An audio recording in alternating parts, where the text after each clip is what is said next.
Yes. Use the fucking device you always use, you clown. Anyway, we are good. What's good, boys? What's good, boys? An early morning UFC watch party. Why am I so fucking...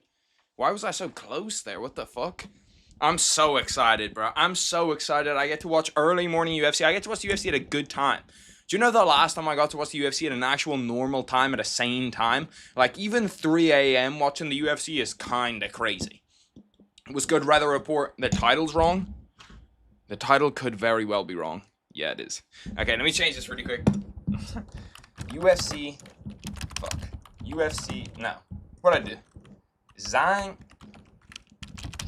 Oh my god, bro. I'm fucking choking. Sterling versus fuck's sake. Versus Ortega. Watch party. Okay, let's at least get it like that to start. And then bang. Fuck, I just changed my UFC 319 title to what that was. Oh my god, bro. We're shitting the bed already.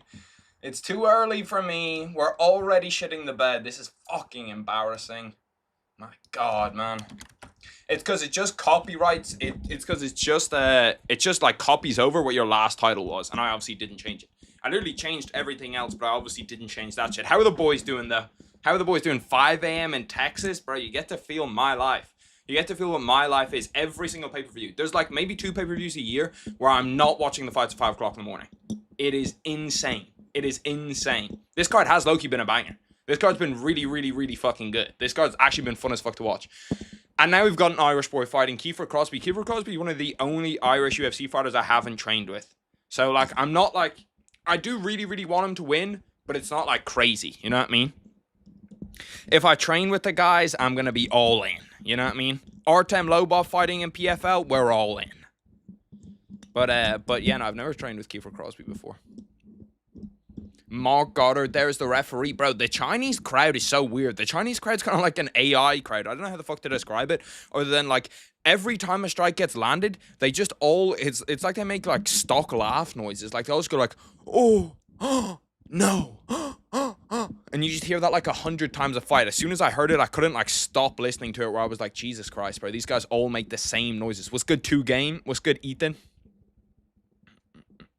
Okay, here we go. Now we're good to go. Now the mic's actually on. We sound good. Everything looks good. I know the wall behind me looks bare. Literally right before I was gonna go live, which is why I was a little bit late, is because like the thing that's usually behind me that has all the members and all the members' benefits and everything just fell off my wall. It just straight up fell off my wall. Kefir Crosby, hold on, triangle attempt, 2 seconds in.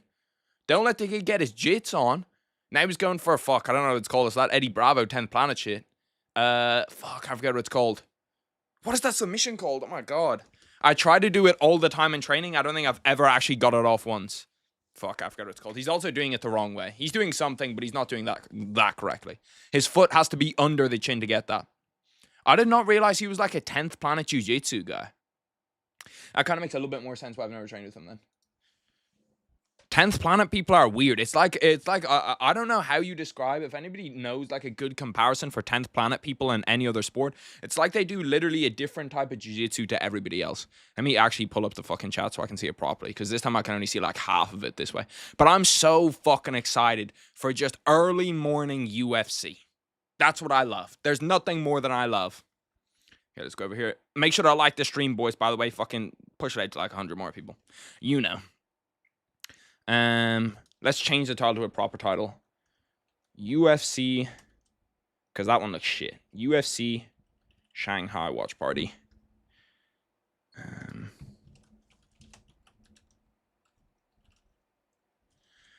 Bang. Okay, we should be good now with the title. Everything should be perfect. We should be locked the fuck in. Bro, why does this always happen? It always happens that my fucking chat just goes away and it fucks up. I gotta do all the housekeeping shit. Okay, here we go. Now we're good to go. Kefir wrestling? I don't really want to see Kefir wrestling, but honestly, as a minus 500 underdog, you can pretty much do whatever and we're okay. You can do whatever and we're okay. I'm so confused. Why are you live now? Because the UFC is on now. UFC is on at a good time. I go live for all of the UFC cards that aren't Apex cards. Apex cards piss me off because Dana White doesn't show up. So if Dana White ain't showing up, I'm not showing up. What's good, Ryu? I want Kefir to win this fight, man. I'd like Kefir to just be like a legit UFC guy. That's really all I need from him. I don't need much more. Just be a legit UFC fighter. I'll tweet it out. I'll do everything in 1 second. Streamlabs. No, what the fuck? Where's Discord? There we go. Bro, the Discord is fucking insane, bro. Like, the shit that people type in that Discord is actually fucking mind-blowing. Illegal knee. Hold on. Get a DQ. Get a DQ. Get a DQ, Kefir. Oh my god, he's cut too. His eye's fucked. Kefir, don't fight through that. Take the win, Kefir. Take the win, Kefir. Bro, he's got a fucking Chinese doctor. Like, how the fuck is he meant to tell if this guy's concussed or not? They can't tell if the guy's concussed or not when they're English. How the fuck is this guy who doesn't even speak English gonna tell if he's concussed? Fuck me, man. We're about to get a dodgy-ass decision. He can't even fucking understand the guy. Okay, let me go tweet that we're live. Bang.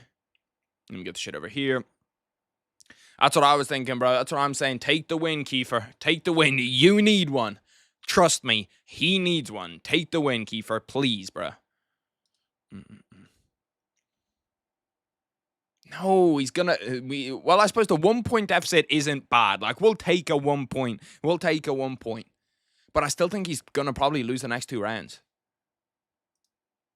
Kefir once again goes to the wrestling, gets to a body lock. Might be able to finish something from here. Ends up in a little scramble, goes back to that body lock. If he can take him down and actually get and win this round, he's pretty much perfect. Because then as long as he doesn't get KO'd, but he's already been getting fucked up so much in this fight. The Chinese fighters been breaking so many rules. It's because they can't fucking understand Mark Goddard, bro. Oh, fuck. Kiefer's in trouble. Kiefer's in trouble. Big elbows. Mark Goddard's probably looking at it, thinking about stopping it. He's not jumping in just yet. Kefir at least covering himself up. Mark Goddard's going to stop this in a second. He's literally landed probably 40 unanswered elbows. Mark Goddard steps in after round 1. Kefir Crosby loses via round 1 KO after getting hit with that illegal knee. Like I really don't know what to say about that. I literally have no idea what to say about that. Kefir Crosby, yes, did he look shit? Yeah, but he also got hit with an illegal knee. Fuck, man. That is true. It could have been worse. At least he didn't fucking lose like reputation from that. But he is probably going to get cut from the UFC. I'd be interested to hear what a guy like that's UFC contract looks like. Sergey Pavlovich by KO. I think that Sergey Pavlovich has, like, I don't want to say, it's such a weird fight. That's such a weird fight, Sergey Pavlovich against Walter Cortez Acosta, because everything in my head says Sergey Pavlovich is just going to go out there and just KO. Like, he's just going to go out there and KO. Charles Johnson, title 1 starts now. Did Charles Johnson win? Fuck, I didn't watch that fight. I knew I was downstairs. I was downstairs, like, doing washing, and I was opening up my washing machine, hanging stuff up, and I was thinking to myself that I was looking at the prelims earlier today. Yeah, he won via round 2 KO. Damn. Bro, I watched the fucking Austin Hubbard fight, went downstairs in that fight because I was like, this is mid, and forgot to check who was on next. I thought that was a fucking main card fight. Why is Loner Kavanaugh Charles Johnson not on the main card? Who's on... Bro, the fight we just watched. Why is Kefir Crosby on the fucking main card and Loner Kavanaugh Charles Johnson isn't? Why is this fight... These are flyweights. I just presumed that fight was on, like, next. I can't fucking believe it. I'm actually livid. I can't fucking believe it. Who did the scheduling? Loner Kavanaugh was like a huge prospect. I really thought that, like, Charles Johnson is a legit 125er. Bro, when you look through Charles Johnson's, like, who he's beat at 125, if he didn't have such a trolly haircut, he'd literally be, like, top 5 in the division. If he didn't have one of the worst haircuts I've ever seen, let's go through who Charles Johnson has beat. Literally derails every good prospect. Lost to Ramazan Bakhtamirov, but Ramazan Bakhtamirov also really, really good. Beat Loner Kavanaugh at round 2 KO. I need to go back and watch that KO. I didn't see it. Beat Sumadarji, really, really good. Beat Joshua Van, like, hello. Joshua Van, like, #1 contender who everybody's super high on. He lost to Rafael Esteban. Yeah, he's growing. You know what I mean? He's getting better. Beat Zalgas Umagalov. Like, he's fought everybody that's actually good in this division. Like, Cody Durden's decent. Rafael Esteban's really, really good. Ode Osborne's kind of shit, not gonna lie. Don't know what happened there. But, like, this little win streak that he's been on, what is he, 4 out of his last 5? Charles Johnson is legit as fuck. Charles Johnson is a legit, really, really good 125er. He's like the last guy you want to fight if you're a prospect. He's legit like the last fight. Kavanaugh got flatlined after schooling him. Was he? Was he winning the fight for sure? My sister gave birth. The child has arrived. I'm not sure if you're trolling, but if you're not trolling, congrats. Congrats, Uncle Diddy. Yeah, Uncle Diddy sounds bad. Uncle Diddy does not sound right. Diddy could take that child, and that child may be sold. That child may not be around for very long. That child could disappear and end up in Diddy's basement very fast. I'm going to have to rewatch that fight now. As soon as this card's over, I'm going to go rewatch that fight. I can't fucking believe, bro. I can't believe that fight's not on the main card. Like, there's got to be some reasoning, bro. There's got to be some reasoning as to why that fight wasn't on the main card. Bro, I was literally downstairs, and I knew in my head, when I was looking at this card, I was like, damn, I'm kind of tempted to go live for the prelims, but I just wasn't sure I'd wake up in time. But I was like, I'm kind of tempted to go live for the prelims because they're pretty stacked. But I thought this was the fight that I was thinking about. You know, like in your head, you kind of like that mental thing of like, oh, the main card is good. Oh, the prelims have 1 or 2 fights. I thought this is the fight that I was thinking about. I just presumed that this fucking fight was, like, it wasn't even the headliner on the prelims. I watched this fight too. Because this is obviously the fight right before I went live. So I was just here trying to fuck around with you, trying to put the shit back up on my wall, to be honest. Trying to put, like, the members thing back up on my wall. So I watched most of this fight. I can't believe the one fight I missed is the fight I was low-key most excited for. Oh, my God. Oh, my fucking God. Can we also appreciate the UFC, by the way, that the UFC over the next 2 weeks is not on at a bad time at all? Like, I can have a good sleep schedule for, like, even this isn't a bad time. And this is the Canelo fight. What time does that Canelo-Crawford fight start at? Canelo versus Crawford start time. I hope it's not 6 a.m. If it's not 6 a.m. and it's like 3, we're good. Main card, okay. Yeah, but when's the actual walk times for them? I was about to say, 1 a.m. GMT. What the fuck? This doesn't make any sense. Just show me when they're meant to. Main event ring walks at around 4 a.m. UK time. Fuck. I hate having to fuck up my sleep schedule. It was good. Kavanaugh fucked up admiring his handiwork. Johnson looked a lot better in the first round though. Fucking hell. And that's, I literally can't speak. It was good. Kavanaugh fucked up admiring his handiwork. Johnson looked a lot better in that second round though. Kavanaugh looked great in the first. Kavanaugh, he was one of the guys that I'm actually like not super high on. Like it seemed like the entire UFC just out of nowhere was like unbelievably high on Leonard Kavanaugh. I never really understood it. Like I never really got it. He started just chain wrestling, got tired, not gonna lie, and he let his guard down because of it. Let me see. I want to go on like this KO's got to be on Twitter, right? If I just scroll Twitter, I've got to see the shit. I nearly just cut myself with whatever the fuck this tiny little metal pole is. I like put my hand down. Okay, let's go over here. The Kefir Crosby KO is there. The Leonard Kavanaugh one has to be here. Obviously, I can't show it because Dana White would kill me, but Charles Johnson, here we go. Nasty KO.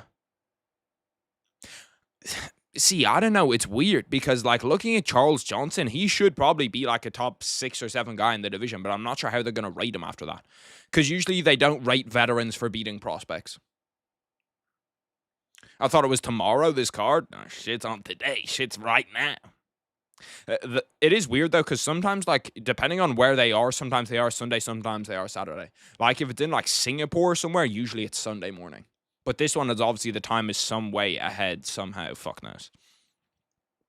I kind of fuck with the idea of Friday night fights, though. Does anybody else kind of fuck with that more than Saturday? Like, I think Friday's just a cool time to have, like, cards and fights. Maybe if they did fight nights on a Friday. Yeah, I don't know. It probably doesn't make sense for them.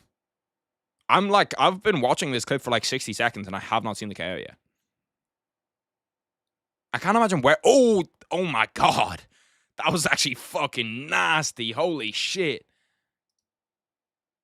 That was nasty, bro. If you haven't seen it, essentially, Leonard Kavanaugh is just like backing up away from the cage, and then Charles Johnson just throws a right hook and just chins him immediately. He just goes to sleep right away. Do not bet against Johnson when he's fighting a future champion. I was saying in the Streamies chat after Kavanaugh that Kavanaugh was getting Joshua Vand after round 1. I'm low-key a massive Johnny Walker fan. Johnny Walker's such a weird fighter, bro. Like I don't even really know. Like, if you're a fan of Johnny Walker, you can actually say right now. If you're a fan of Johnny Walker, are your expectations to go in and watch him win every fight? Like, do you hype yourself up going into a Johnny Walker fight like he's gonna win? Because based on who he is, like Johnny Walker trains in Ireland, he trains at SBG. I should be a fan of him, but I just can't really find it in me to be like a huge fan of Johnny Walker. And it's weird. Maybe it's because I've seen him get KO'd too many times. Like, I like watching his fights, and he's entertaining. But I don't know if I'd consider myself a fan of Johnny Walker. It was so sad. I watched his debut and everything. What, Loner Kavanagh's? It's tough. Happens to the best of us. What's good, Heisenberg? I'm doing good. I'm just happy and excited that I look outside. I can see the sun while the UFC cards are on. While there's a UFC card currently on, we have live fights on right here. And you're telling me, what's the 0 on the bottom left? It's the timer. I just don't reset it, because if I reset it, it like kind of fucks it up. Like if I reset it, it goes up to this where you can only see like half of it. Now I can't. Now it's going to be reset for until the next fight. But have you done the political compass? No idea what the fuck that is. No idea what the fuck that is. I think he'd win against Volkan Ozdemir. I think that's who Johnny Walker's going to end up being at well, it is who he is at 205, but I think you should put Johnny Walker in fights where it's just like, this fight's going to end in 30 seconds, but this is going to be a fun 30 seconds. It's kind of, you know, like it's similar to myself. You're only getting 30 seconds, but it will be a good 30 seconds. You will enjoy this 30. Harry, your eyes are so edgeable. Thank you, brother. I guess I will appreciate the compliment. Bro, Johnny Walker does look fucking locked walking in. Johnny Walker does look like he isn't fully evolved as a human being. And his brain tells me the same thing. Could Johnny Walker be the last living Neanderthal that we have? Like, he actually looks pretty similar to someone that's like super similar to those prehistoric people that you see. Zhang Mingyang walking in, he just looks locked as fuck. Like, okay, for all the Johnny Walker fans in here, could you pick out a worse matchup at 205 than Zhang Mingyang currently? That's like at least somewhat, like obviously Alex Pereira is, but Alex Pereira's like that fight's never going to happen. Going from like 35 to number 5 in the division, could you actually pick out a worse matchup than Zhang Mingyang? I honestly don't think you could. I swear to God, I don't think you could. 30 seconds is a long time. 30 seconds is a long time, brother. It's a long time. You know, like, have you ever done a plank before? 30 seconds. 30 seconds can take a long time. If Johnny had a better chin, he'd low-key be quad champ. Let's be honest, people kind of forget. If you weren't watching the UFC in like 2019, 2020, I kind of get my times mixed up around it because like all the years just morph into one. But there was a serious moment where people were like, Johnny Walker could beat John Jones. And I know that sounds fucking insane right now, but like, Johnny Walker, when he was in his prime, before people found out that he has zero chin, that he gets comically KO'd every time that he steps in there, Johnny Walker was a guy who like threw out flying knees out of nowhere, threw spinning elbows, had crazy power, could wrestle, could do everything. People were legitimately picking Johnny Walker to beat John Jones. And after seeing Johnny Walker right now, if you've been around the UFC for a long time now, it's kind of like you're weathered to this almost everybody will beat John Jones. He's the guy, because we've just seen it so often. Even though I do think Tom Aspinall and John Jones would be, you know, good fight. I can't believe we're never getting that fight, bro. That sucks. You can do a lot of things under 30 seconds, and you can do a lot of things well under 30 seconds.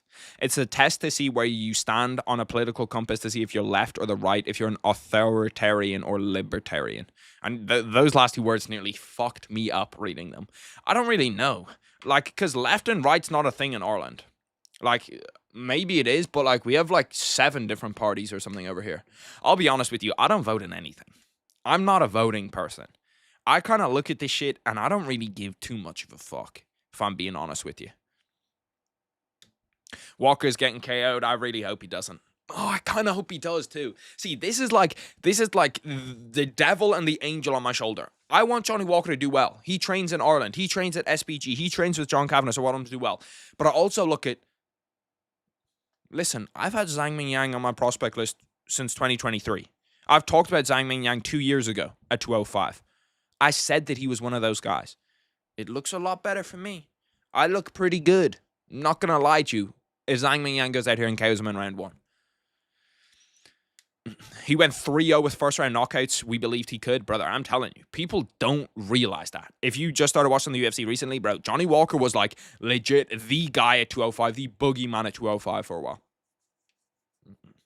If we offer Jones Johnny Walker now, it could bring him out of retirement. You offer Jones anyone that isn't Tom Aspinall, he probably come out of retirement. My heart says he will win, but my brain says he won't. I just think Zang gets it done. I think Zang gets it done. Like, Zang's KO streak is fucking disgusting. Let's go through his topology really quick. For anybody that hasn't seen this, bro, I remember looking at this when I was, like, going through my original prospect list in 2023, because I try to get someone from every single division. So I tried to get a heavyweight one, which did not go well. I did hit on Zhang Mingyang as a light heavyweight one, but how could you not put him on a prospect list when I see this? So originally, I see 19-6, not undefeated, and I think this was right before he got into the UFC. I think I saw him on road to the UFC, like smoking people, and I was like, okay, maybe he's got something. You know what I mean? Like he's someone that could end up there. But when you originally see 19-6, not too flattering. Bear in mind, he was probably 15-6, 14-6 when I put him on the list. You also look at his age, pretty young. I think he was 24 when I put him on the list, though. But then you start to look at this. In weird, shitty promotions, yes, for sure. But look at this streak that he has. It is fucking absurd. Look at all of these round 1 KOs, or round 1 finishes at least, because he does have submissions in here. Literally every single fight is in round 1. Gets guillotined, wins via round 1, wins via round 1, wins via round 1, loses the decision. And ever since this decision, in fact, even ever really since this, like he was 7-5 going into this fight. He's just sat forward and decided he was going to fucking lock in after this fight. Bear in mind, all of these are round 1 anyway. But then he, round 1 rear naked choke, round 1 KO.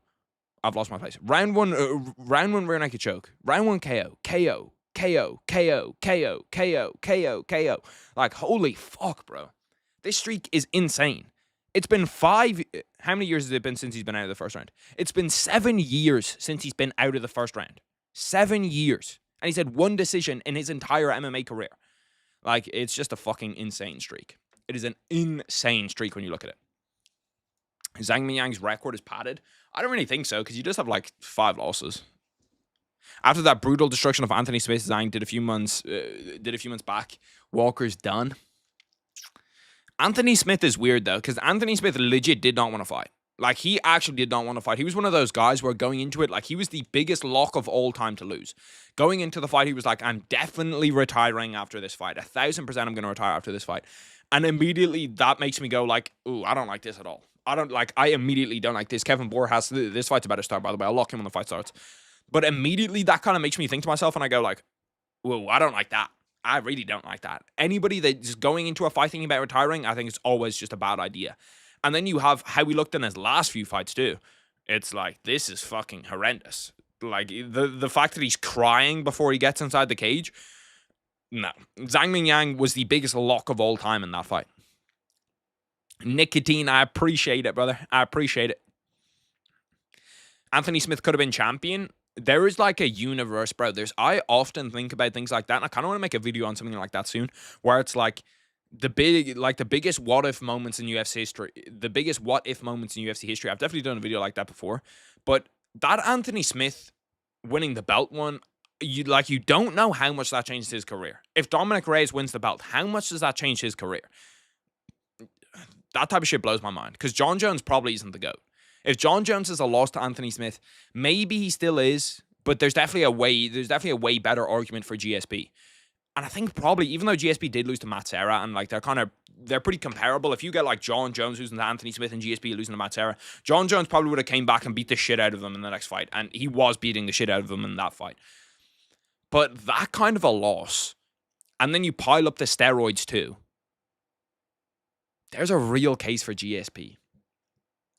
I did one, by the way, this fight started. I'm going to fucking throw the timer on. I'm going to be like half locked in on this fight. I'm still pissed off that I missed that fight earlier, bro. Honestly, I'm still pissed off. 4-3-0, bang. Sumadarji against Kevin Boras. Kevin Boras I like. I think Kevin Boras could be good at 125. It's not really, like, he's not really a guy where I look at him and I think to myself, he's a champion, but his ceiling is probably like top 10 at 125. Like, good kickboxer, has KO power. I don't know. Because I've kind of been a Kevin Boras homer for a little bit, and a lot of people just think he's dog shit. And I don't really hate them for that. They did a sentimental promo during fights about Walker's kids. Yeah, I did see his wife. I didn't know his wife was from Ireland too. His wife like has like a fully like Northern Irish accent, which is completely different to my accent, but like she is 1000% from Ireland. Johnny Walker. Johnny Walker's one of those guys. It's actually an interesting question, interesting little thought experiment. Where is Johnny Walker currently ranked at the light heavyweight division if he has Max Holloway's chin? If Johnny Walker has Max Holloway's chin, where is he ranked currently at light heavyweight? Is he champ? Is he top 5? I'd say he's probably the 205's weak. I think he's probably the third best 205er if he has a chin. Maybe I'm high. Maybe I'm too high on him. Aiden, it was actually good. Like, I was tuned in. I was pretty locked in on it, bro. It was actually fucking fun to watch. Like, there were so many good fights on that. Kevin Boras Sumadarji. Okay, bro. I'm going to need to, like, plug in a fucking AirPod to hear how they pronounce his name. Because it is beating my fucking ass. I'm pretty sure I've heard them say it's Sumadarji. Sumadarji. Oh, fuck it, bro. Does he have a first name that I can pronounce? Does he have a first name that I can pronounce? I'll just call him Suma.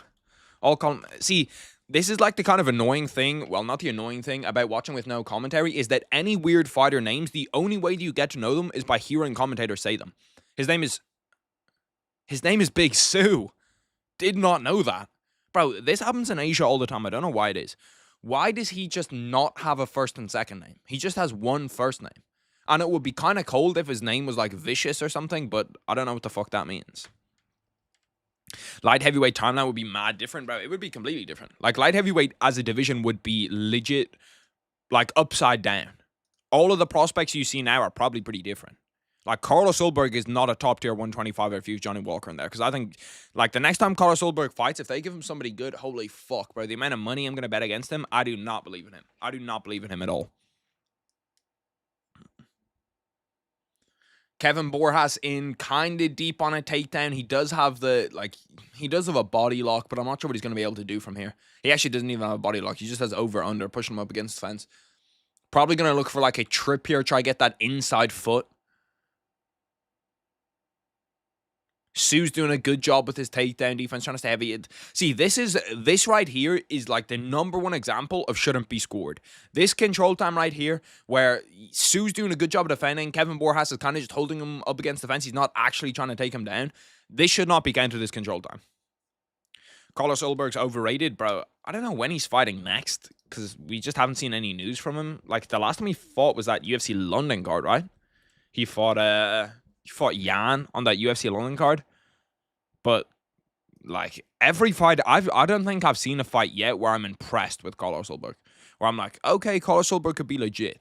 Like, looking through them all, still to come, we have Waldo Cortez Acosta's number 6th ranked guy at heavyweight. That shouldn't surprise me, but it does, because there is literally nobody else. But, like, none of these fights are actually that great to me. Where I'm like, oh shit, he had a fucking sick performance in that fight. I generally support the city kickboxing fights, but also feel that Ulberg isn't it. Every fight is underwhelming. He's kind of like limped his way to being like a top 3 guy, where he's just like destined to get project. He's just destined to get project. Dominic Reyes, champ 2026, will feel like a fever dream. There's no way that happens. Well, I won't say no way, because it is 205. But like, that would be like 205 would have to be the worst UFC division on the planet to have Dominic Reyes become a champion. I appreciate that, Alan, brother. You're a legend too. This timer's way fucked up too. I don't know how I set the timer wrong, but I did. I'm at 5 seconds now, but it's okay. Okay, Sue. Big Sue. Okay, Kevin. We've got to, like, he's just thrown the same kick 5 times in a row, and you've let every single one stun you as if it was out of nowhere. Ulberg's booked against Reyes, if you didn't know. I did not know that. Why is it not on ESPN? Why do ESPN not show this shit? Oh, they do show this shit. I'm just fucking stupid. 28th of September. Like, that's another one where I could see him winning this fight. I could see Carlos Ulberg winning this fight. I could also see Dominic Reyes winning this fight. This is low-key like the best matchup for both of them at the range that they're at. This is fucking insane. The fact that Junior Tafa's 6-4 and inside the UFC is mind-blowing. This entire card is going to have so many finishes, which you kind of just like that. This card stinks, though. Holy fuck. Like, this is pretty much an Apex level card. Jimmy Crute. Why is it all light heavyweights too? Why do we have 3 light heavyweight fights? Ibu Aslan Junior Tafa has to be a KO. There probably will be a KO on this. Maybe Dominic Reyes wins via decision.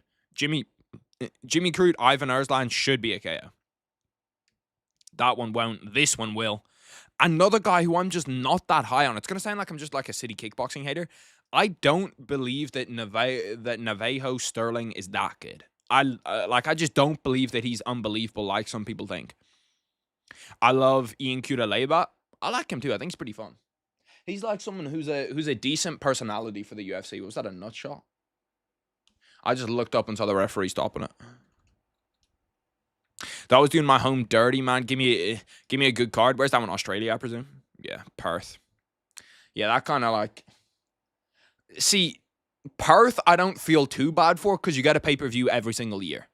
I do feel bad for the time zone thing for Perth. Like, the fact that they have you in there at like 8 a.m. and people are still showing out is typical as fuck. Boras kind of looks like Aldo. He looks like Aldo if Aldo was like AI generated. Have you ever tried to like AI generate an image of somebody and you don't want it to change their face at all, but it ends up like just tinkering with their eyes and nose and stuff? He literally looks like an AI generated Jose Aldo. Navajo's overrated too. Yeah, I think he's overrated. Eye poke. Didn't even look like a crazy eye poke. That is just not an eye poke.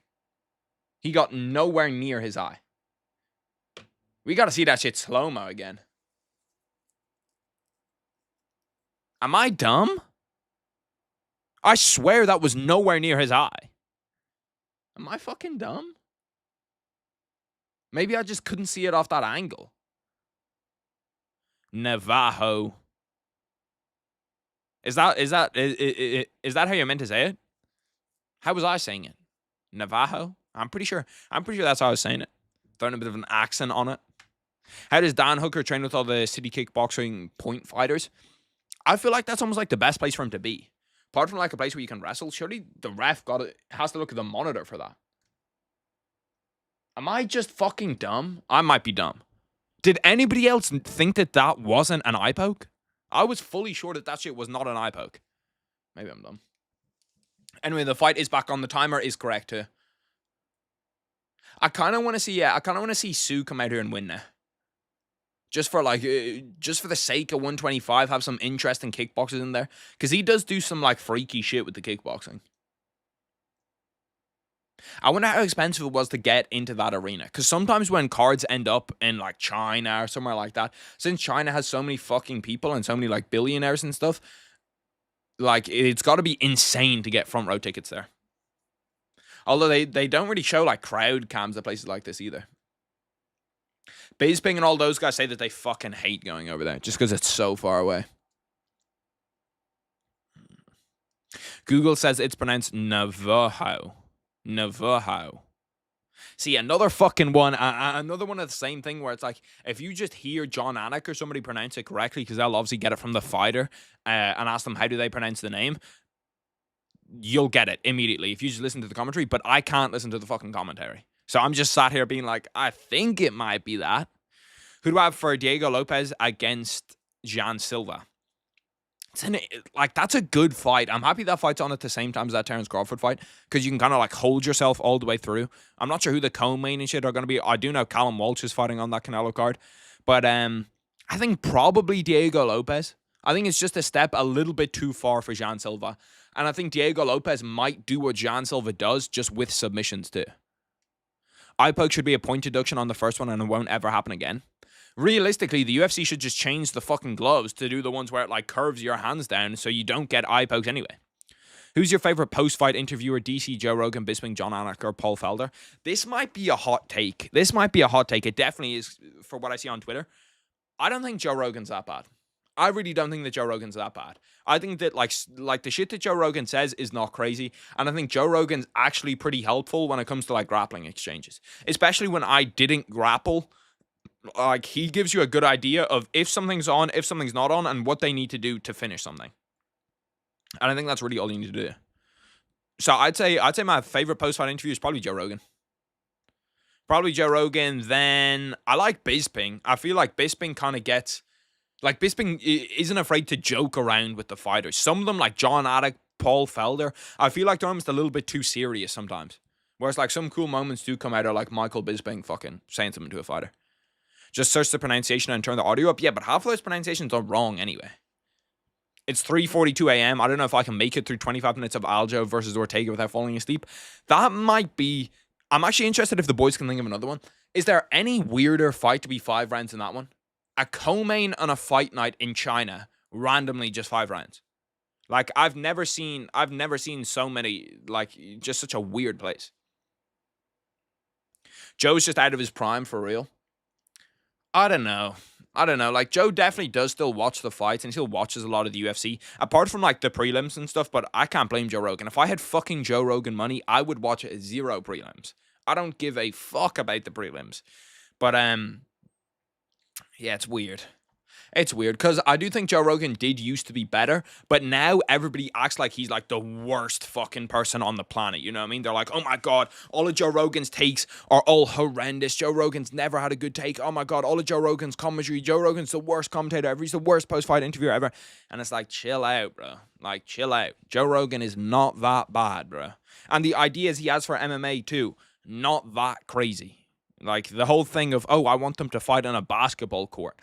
Does it make sense logistically? No. But do I kind of understand what he means by wanting to get away from cage wrestling? I think that MMA would be better if there was no cage. That's just honestly the truth. What countries have you been to? I have not been to a lot of countries. I haven't been on a plane in like 5 or 6 years. The countries that I've been to though: Wales, England, Scotland, Spain, Italy. This actually sounds like a lot. Now that I start naming them, it kind of sounds like a lot. Canada, Thailand. Do you count places where you're just in like the airport? Because technically I've been to like Dubai, but I was just in the airport. So I feel like that's kind of fugazi. That doesn't count. I think that's it. 7 countries, I guess. I'm not a very well-traveled person.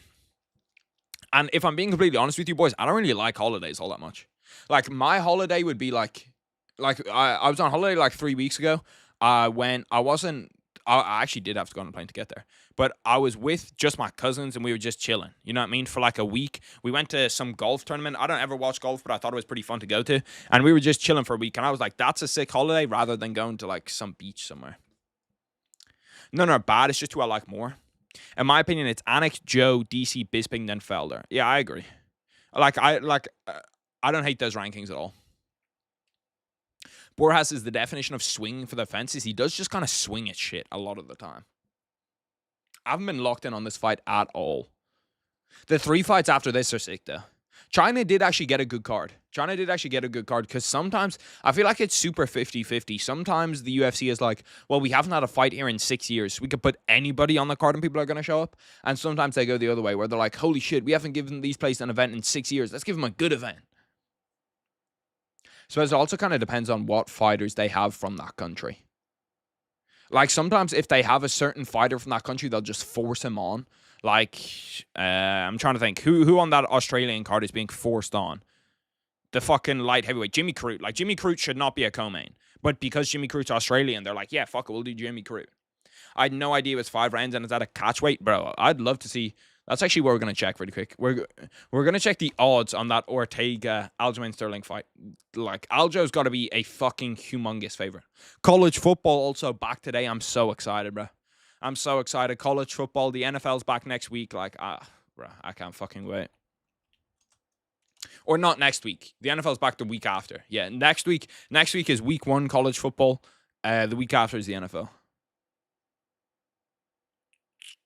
Why have they changed? They've changed this layout. I kind of fuck with it, though, low-key. Yuri Khalil. Give me that Khalil money line. Sue, I'm going to need to see something out of you here. I want to see a KO out of one of these guys. I just want to see a finish. I don't care who it is. I just want to see a finish. Sue does just start throwing kicks out of fucking nowhere. I'm also getting takeaway today, boys. Any idea on what takeaway I should get? I was kind of thinking pizza. I was thinking either pizza or like a spice bag or something. The college football game's also on in Dublin today. Iowa State against Kansas State. Should be pretty sick. Oh yeah, Aljo's a fucking humongous favorite. Jesus Christ. What's Aljo via finish? Give me the under in total rounds. Hold on, bro. To go the distance. They don't think this fight's gonna go the distance. I suppose Brian Ortega could like defend submissions in his fucking in his sleep. Who's winning? Probably right now off the first round, it was probably Sue. Then second round, Kevin Boras. Probably all to play for in the third. Not 100%. To be honest, I haven't been ultra locked in on the fight. Offers? You give me a little offer. I don't give a fuck about horse racing. What? Soccer. The fact they call it soccer pisses me off a little bit, I'm not going to lie. The winnings boost 25%. They're not reeling me in. They're not reeling me in. I genuinely can tell you this right now, boys. I don't know the last time I've hit a bet on the UFC. I literally have no idea when the last time I hit a bet was. I like Sergey Pavlovich. Ooh. Fuck it. We're going to throw it on. We're going to throw on a little bet. Fuck it, man. They're reeling me in once again. 10 to return 40. Aljamain Sterling and Brian Ortega not to go to decision, so just need to see a finish in that. And then we have Zang Mingyang and we have Sergey Pavlovich. Because Sergey Pavlovich's wrestling isn't actually terrible. Like, he's not a dog shit wrestler like most people would expect him to be. Ortega defeated Yair with a twisted ankle. That was fucking insane, bro. I remember watching that fight sitting here, just like watching him warm up, seeing him jump, and then he lands and just completely crushes his fucking ankle. Untime me out? No. No untime you out. It's soccer? It's not. Like, we can just call multiple things football. I have like 3 or 4 things that I call football. I call what Americans would call soccer, football. What I call Gaelic football, or what I would call football, most people would call Gaelic football, GAA. It's like Irish football. Then you have American football, which I would also call football. Like, we can call more than one thing football. Based on context, you're gonna know. If Waldo beats Sergey and gets a title shot, is there just a vibe that he beats Aspinall? I think there's a chance that Sergey Pavlovich could beat Aspinall if they were to fight again. I seriously do think there's a chance. Like, when you watch that fight back, I was watching it back yesterday, like, he does get clipped, Tom Aspinall, and then manages to just hit him harder and put him out. But I think it's a non-0% chance that Sergey Pavlovich could knock out Tom Aspinall. I really think that if we're picking somebody to beat Tom Aspinall, the answer is Jelton Almeida. Does Murphy get the title shot next? Lerone? It makes sense unless like Diego Lopez or Jean Silva have an unbelievable performance, have like a round 1 KO. Where can we watch? For me, it's on TNT Sport 4, which is insane, by the way. I was trying to find this earlier. I was trying to find the UFC, as I fucking usually do. Guess the things that are on ahead of the UFC right now. There's some bike race on, some women's bike race, not even like fucking the French Open or whatever the fuck it's called, the French race, I don't know what it's called, the big one. This one's some Spanish thing. There's MotoGP 3 and 2 qualifying. This is not even fucking like top tier MotoGP. This is the 2nd and 3rd division of MotoGP. The qualifying is on ahead of it. And then obviously on TNT Sports 1, you have Man City against Tottenham. You have Man City against Tottenham, which kind of makes sense. That one I'll give it. The fact that the UFC has that little juice, that you have MotoGP 3 and 2 ahead of it, and you also have fucking women's bike racing. That's insane. It's gonna be a long year. They're showing Grey Attack shampoo currently. I might need to invest. Because I was looking in the mirror the other day, boys. It's not looking good. It's not looking good. You can't see them on stream. Maybe you can a little bit if I like got really close to the camera. But like, there is gray hairs on a significant amount of my head. A scary amount of my head. I'm 21 years old, bro. My hairline's already fucking receding. And now I have gray hairs too. Like, are we fucking serious? I'm aging like fucking Tony. I'm on an 8-loss streak. I should be worrying about this when I'm fucking 40. I'm 21 years old. I have the worst hairline the world's ever seen. And now I have gray hairs too. Who's watching women's bike racing? Trust me, brother. Trust me, I have no fucking idea. Like, I'd honestly say you need to be put on a watch list if you're watching women's bike racing. You need to legitimately be put on a watch list. Look at the quality of these Sheen workers. Bro, what the fuck are they both wearing? What are they wearing around themselves? Nobody else has done that in any fight. What's like the scarf? It's kind of fire, low key. It's kind of hard. I got mad because Volkov is my favorite fighter. Should have been Volkov Aspinall. It really should have been. And then Dana said to him, like, Dana said to Volkov, it's okay, we'll sort you out, like, we'll figure something out. And then just gave Cyril Gane the title shot anyway. He said, fuck you. When's the watch party for women's bike racing? I honestly, like, I do believe that you should be put on a watch list if you're watching that. Then again, though, I could kind of see it. Like, if you're just kind of at, like, a half-chub state where like, you're kind of in the mood, but you're not really in the mood. Maybe it's for, like, recovering corn addicts. Recovering corn addicts, it's probably the place to go. Because you're seeing somebody and there's, like, latex bike shorts, but it's also, like, you know what I mean? Like, you're not watching anything that's too, you're not watching anything that's too saucy. Women's bike racing is an untapped gambling gold mine. Yeah, you could probably rig the shit out of it because you give them €20 and that's their yearly salary. Who do I think wins, Almeida or Volkov? I would take Jelton Almeida in that fight. How did he win? I'll be honest, I was not paying attention to that fight. I kind of saw him throw like one or two cool kicks, so I'm like, fuck it, we can do it, but who knows? Decision. He won via decision. Sue has the same record as Charles Johnson. Charles Johnson's got a misleading record. He's a dog. Bro, I'd love to know how many people in that crowd are just like fucking industry plants. Because it's like half of that stadium's just not full. They literally keep showing the same block every single time. Has anybody seen that? They're like, every time they pan to the crowd, usually they're panning, like in America, they'll just pan to like all these different parts of the crowd. They're showing one part of the crowd every single time. As if they've told them, like, this is the part of the crowd you can show. This where you have the Chinese flags is the part of the crowd you can show. They're showing legitimately the same part of the crowd all the fucking time. I don't think any of us were paying no attention, brother. Like, come on. Realistically, if this is the caliber of fights you're putting on, we're not doing this shit. Prime Gustafsson or Yuri? Bro, Prime Gustafsson smokes Yuri. That's not even fucking close, bro. Smokes him. Like, different levels, different categories. Yuri's not even close to Alexander Gustafsson in his prime. Alexander Gustafsson, I think if he was currently at light heavyweight, would have 6 or 7 defenses. Would be on like a John Jones DC run. Like, am I fucking... Bro, I'm not going crazy, right? This could just be slight racism out of the kid. Just a little bit of racism. Maybe the entire crowd looks the same. I swear they're only showing one part. Uriah Faber in the corner. Song Yadong in the corner. I don't realize he had a little stacked corner like that. China for sure had some rules like that set. I would not be fucking surprised, bro. If you want to come back, you gotta only show this part of the crowd. Who the fuck is that girl? She's bad as fuck.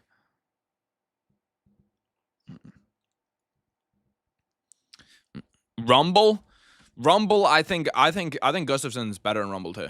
I think that Gustafsson is legitimately like, if we're going off prime for prime, because obviously with resume and stuff like that, it becomes different. I go like, just prime for prime, I'd go Jones, DC, Gus, Pereira. I actually think that's how it goes. If you're asking me prime for prime who wins, Alex Pereira, Alexander Gustafsson, I would take Alexander Gustafsson. There's only actually, and then if you're going off legacy and like what they've done, I'd go Jones, Pereira, DC.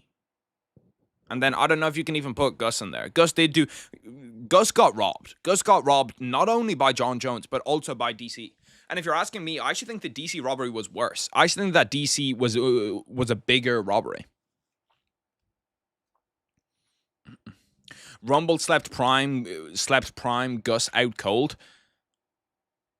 Yeah, but you have to look at like how good Gus did against, I suppose, yeah, like if you're just taking it like 1 for 1, yeah, but you have to look at how good Rumble did against Daniel Cormier and how good Anthony Gustafsson did against John Jones and Daniel Cormier.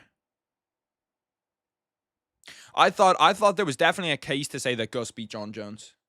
Like, I don't think that one's a robbery. I actually don't. I think that one's one of those where it's like, it's a close fight. People either way will say robbery. It's a close fight. I think probably you do lean John Jones in it, but I think like there's a case for Gustafsson to win that fight. The DC one, 100%. If you have not watched Alexander Gustafsson against DC, watch that fight. That is absolutely 100% a robbery. Rumble with a KO Jones? I don't think so. I think that I think Rumble just has too many holes in his game. Or IP though. One of the he was a part of in my opinion the greatest division in UFC history. I think that 205 pound division right then is legitimately the greatest division in UFC history. Like the hardest belt to win ever. Where you have John Jones, greatest of all time, DC top 10 of all time, Gustafsson, the best fighter to never win a belt, and he's better than Poirier, I don't care what anybody says. You have Anthony Rumble Johnson in there. You had what the fuck's the guy's name that's in Bellator? What the fuck is his name? Let me just look up 2015 UFC light heavyweight division. Because, bro, this is unbelievably stacked. Light heavyweight division. Let me show you this. 2015 World MMA light heavyweight rankings. Ryan Bader, that's who I was fucking thinking of. I don't know why I couldn't think of his name. Glover was here now. OSP was there now. Rashad Evans was in there. This is the most stacked division ever, bro. Ever, this is the most stacked division, I think. And even if you go back to 2014, it gets even more and more and more stacked. Right here, I'm probably picking the wrong year. 2014 is probably actually the year because you have John, you have Gus, you have DC, you have Anthony Johnson, Phil Davis while he's inside the UFC, Glover, Ryan Bader, Big Nog, Rashad Evans, Dan Henderson. Legitimately, all of that, most of those guys are old-timers. Most of those guys, name somebody in this division right now that doesn't make it in the Hall of Fame. I think every single person in this division right now, based on how the UFC does it, I think the UFC should do it differently. But I think based on how every single person, or I think based on this division 2014, how the UFC does the Hall of Fame, every single person here makes a Hall of Fame. Every single one. Dan Hendo, pretty sure is already in the Hall of Fame. Rashad, already in the Hall of Fame, I think. Think he's already in the Hall of Fame. Ryan Bader won't. But based on what he's done inside Bellator too, I think he's a Hall of Fame caliber fighter. Glover will be in the Hall of Fame. Phil Davis, another guy who Phil Davis actually probably doesn't. But 9 out of 10 is pretty good. Anthony Johnson. Actually, Anthony Johnson probably doesn't make it either. DC will, Gus will, John Jones will. Gus should. Gus should absolutely be a Hall of Famer. Because, if you think about it, Dustin Poirier is going to be a Hall of Famer. Gus should be a Hall of Famer. Ryan Bader is a bum, even if he beat Fedor. I think Ryan Bader is good. He's just not elite. You know what I mean? There's a stage at 205. In that, Yuri Jamal Hill era, I think that Ryan Bader could have won a belt at 205. It's stacked when Dan Hender's at 10. Bro, that division is fucking outrageous. And that's why I think, people don't give, all of those fighters in that division enough respect. Enough respect for being the champion then. I think that's one of the biggest reasons as to why I'm so, big on John Jones being the GOAT is you look at GSP's divisions, if we just go GSP throughout his entire career, and this is kind of a fucking side tangent, but fuck it, whatever. But if we just go through historical rankings, here we go. If we go 2007 up, show me 2007 welterweight. You have Matt Serra, GSP, Matt Hughes, John Fitch, Josh Koscheck, Diego Sanchez, Caro Parisian, Jake Shields, Carlos Condit, Akihiro Gono. Not great. We go 2008, it doesn't really get much better, if I'm being honest with you. That's probably as strong as it gets. This is a bad division. This is a bad division that's headlined by GSP. But apart from GSP, Matt Hughes is pretty good, but this was an old Matt Hughes. There's really not that much there, and it gets worse and worse. The further you go on, the worse it gets. Here, John Fitch, Dan Hardy, Paul Daly. It's Carlos Condit. Another one where it's these divisions are just not that good. I'll skip 2010. If 2010 was good, it's fucking on me. But just see a little bit different. This division's a little bit better. This division is definitely a little bit better, but it's nowhere near if you put John Jones in this division, this is the worst time. This is the worst period of the 205 pound division ever that John Jones, when John Jones was champ. Fedor beat Prime Orlovsky, Coleman, Hunt, Big Nog twice, Crow Cop, Tim Sylvia, Josh Barnett, Hongman Choi, Semi Schilt, Zulhuzinho. I think that Fedor falls victim to something that a lot of people do. Anderson Silva is the same thing. People that didn't watch him don't want to believe that he was that good because they didn't watch him. People are yeah, well, I didn't watch him, so he can't be that good. No. Fedor was that good. Another guy that if you look at his streak, holy shit, bro. Fedor, Anderson Silva have some of the most fucking insane streaks you've ever seen in your entire life. When I was talking about that Zhang Mingyang streak right now, Fedor and Anderson Silva have that, but for title fights.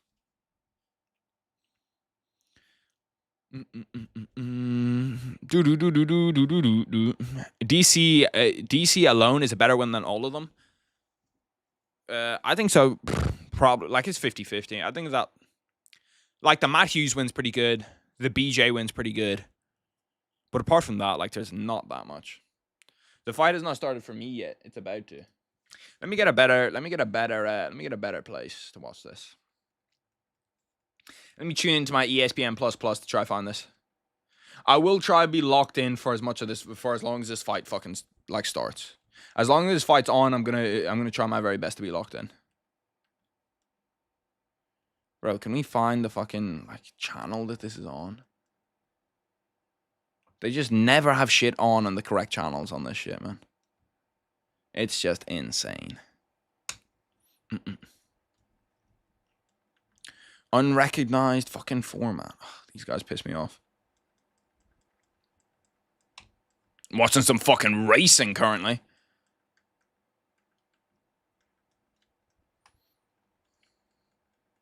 Flow Racing. Bro, what company is Flow? Like, I see Flow do everything. Flow do grappling, too.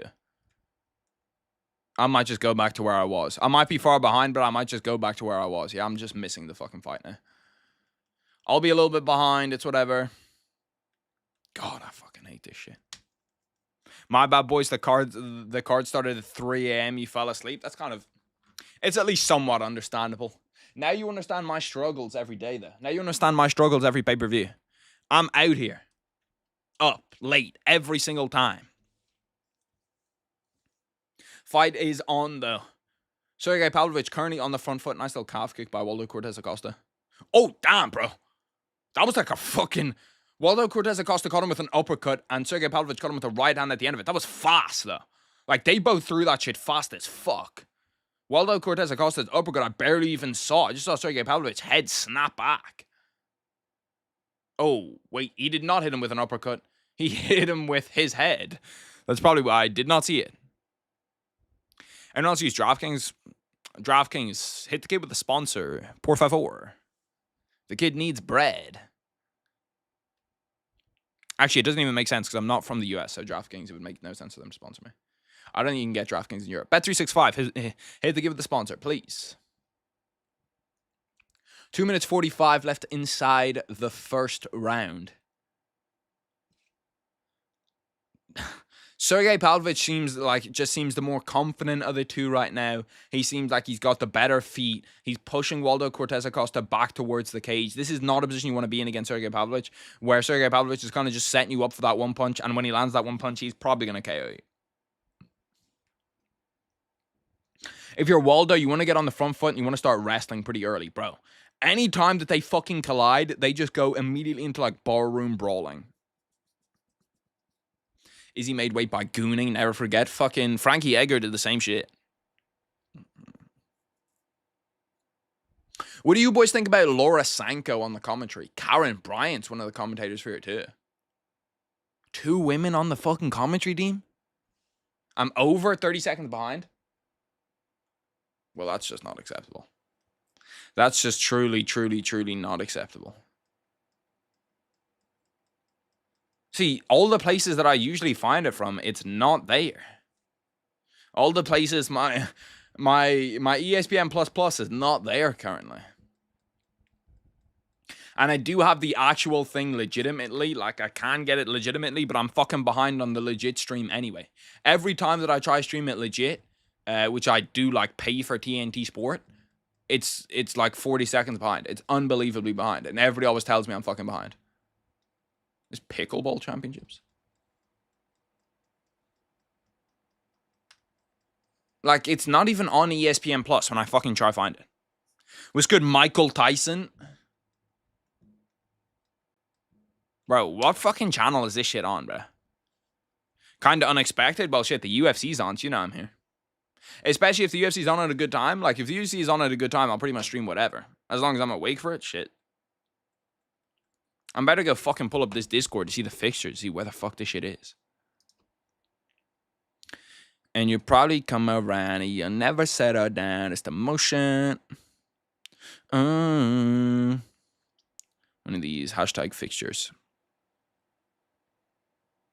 This is not what oh, yeah, here we go. No, that's 319. Fuck's sake, man. This is a first for me to see you stream. Brother, Michael Tyson, you've been in fucking 40 streams, brother. Oh, on a fight night? Bro, you've 1,000% been in here when I'm streaming a fight night.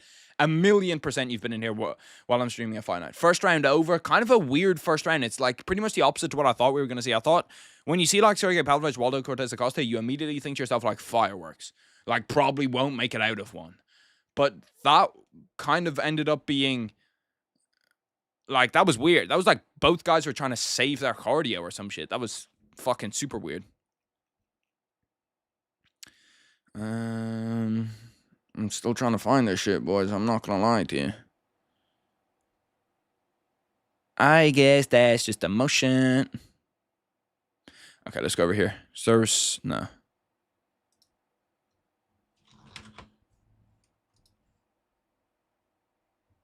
Fuck's sake, man. What's good, Rito?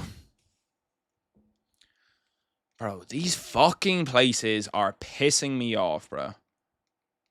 Oh my god. You pay for real coverage of the UFC, and the UFC gives you fucking nothing. These bums at the UFC broadcast, they put me 40 seconds behind. Heavyweight is so ass. This is Aspinall's second best win, bro. Aspinall's legacy is gonna get fucking torched, bro. Aspinall's legacy is gonna get fucking torched by the fact that he legitimately has nobody to fight. Like, who is Tom Aspinall gonna fight at heavyweight? There's not gonna be a single person that's there for him to fight. There's not gonna be a single person that anyone's gonna care about. Oh wait. Hold on. Bro, this entire fucking thing is not working. Nobody better get KO'd. I swear to God, if there's a fucking KO while I'm not there, I'm going to be absolutely livid. Bro, I might just have to go back. Like, you know that the UFC's dead when I literally can't fucking find the thing anywhere, bro. Like, nowhere showing the UFC because nobody gives a single flying fuck about the UFC. God, the UFC's fallen off. God, it has fallen. Like, bro, I knew it was bad when I was seeing the women's bike racing. I knew that was bad. Like, that's insane. For us to have women's fucking bike racing ahead of the UFC, round 2 has started, by the way. 4 minutes, 14, 13, 12.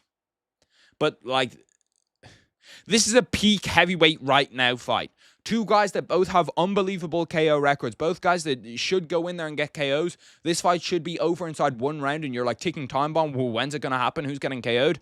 And they're just kind of, like, tippy-tappy striking each other. I guess that's just emotion. See, this is road to UFC, bro. I don't want road to the UFC. I want fucking just the UFC. How the fuck am I watching UFC 300 when I click on one of these? Turn on the women's bike racing? Do not tempt me, brother. Do not tempt me, brother. I promise you, that women's bike racing will go on faster than you fucking know. Everywhere is showing this dog shit. If Sergey loses, he will have the worst downfall. Where are they now? Renzo Gracie. Like, fuck off, man. This is fucking insane. Bro, like, how is it easier to find fucking embedded episodes from a year ago than actual UFC? Turn on UFC 300, that's better. You are not fucking lying. You're spitting absolute factos, brother. Unfortunately, I'm a fucking addict. That's what I am. I'm an addict, and I'm not afraid to admit it, that I want to watch these fights. And don't ask me why, because they're probably fucking dog shit. And they wonder, like the UFC is actually a small-time company. The UFC is actually a small-time company, and I don't care. I literally don't care what anybody says. The fact that we have the UFC out here, and, like, you cannot find a place to watch it. Fuck it, I'll just watch it 30 seconds behind. It's not like anybody gives a fuck about these fights anyway. We'll watch it 30 seconds behind. And the sad thing is, usually with heavyweight fighting, the one thing that you could count on, now this fucking one's gone down to. I'm watching the legit stream, and my fucking entire screen is green. This is a legitimate UFC stream, where you are meant to watch it, and my entire fucking screen is green. I'm gonna fucking lose it, bro. Okay, Okay, we're good. Fuck it. The UFC is a small company with a huge audience. The UFC should book Sergey versus Shamil. Oh, that was a big shot by Sergey Pavlovich. Does Waldo Cortez Acosta have a good chin, or does Sergey Pavlovich just have no power? Like, Sergey just hit him with a nice, like, 1-2. I'm just not sure, does he literally have zero power? And you always... Nice little right hand by Sergey once again. Like, he is clipping him, but he's not hurting him. Is it possible to just lose all of your power? Like, am I fucking... Sergey Pavlovich used to knock people out for fun. That did look kind of low. Okay, now we're getting time. Oh, no, time's not it. Bro, like, he's just holding onto his balls now. Okay, whatever. This is the epitome of heavyweight. This is fucking dog shit. How is this fight bad? How is this fight not gonna have a KO? I bet on this fight and I just want it to end, bro. I bet on Sergey Pavlovich and I just want this fight to end. Like, they get to the inside and just start fucking throwing at each other. This is impossible to judge. This is literally impossible to judge. I do not know how you could ever judge this fight. Sergey's lost the plot entirely. Brother, like, can you reduce your own power just via mental? I think Sergey's like the Max Holloway heavyweight. Don't ever put Sergey Pavlovich and Max Holloway's fucking names in the same sentence ever again. Those names are not the same. They do not belong in the same sentence. Bro, everybody, like 2 years ago, everybody thought that Sergey Pavlovich was going to beat John Jones. Everybody was sure Sergey Pavlovich was going to beat John Jones 2 years ago. 2 fucking years ago. Unbelievable. Unbelievable. And now we have these 2 literal frauds. Like, bro, I want my fucking money back. Technically, I pay monthly. I want my monthly fee back for having to watch this. Sergey is that bad now. Like, it's actually... Heavyweight has to be cursed or something, bro. Heavyweight legitimately has to be cursed. There's no way that, like... It's unbelievable, bro. It's unbelievable how bad this division is now. How do you go from having someone who has all round 1 KOs, who he's either going to knock you out or get knocked out, to Sergey Pavlovich, who now is a decision merchant? Sergey Pavlovich against Volkov, boring fight. This has been a boring fight so far. Can you get knocked out so bad that you lose your own power? Yeah, this is insane, bro. I'll be real. This is absolutely insane. Maybe Tom Aspinall's not actually that good. Are people overhyping Tom Aspinall? Are people overhyping him? Because, like, bro, his best wins, like, he beat Volkov, who I suppose is okay. He beat Curtis Blades, who, once again, Curtis Blades kind of fucking stinks too. Like, Pavlovich actually sucks dick. Like, this guy's actually fucking terrible. But, like, I also think to myself, like, this is not the same Sergey Pavlovich. It's like he got fucking body snatched. Okay, like, after this, I'm really gonna have to start putting on Sergey Pavlovich highlights. This right here, this right here is where I'm thankful for the fact that there's people out there that record all, like, TV.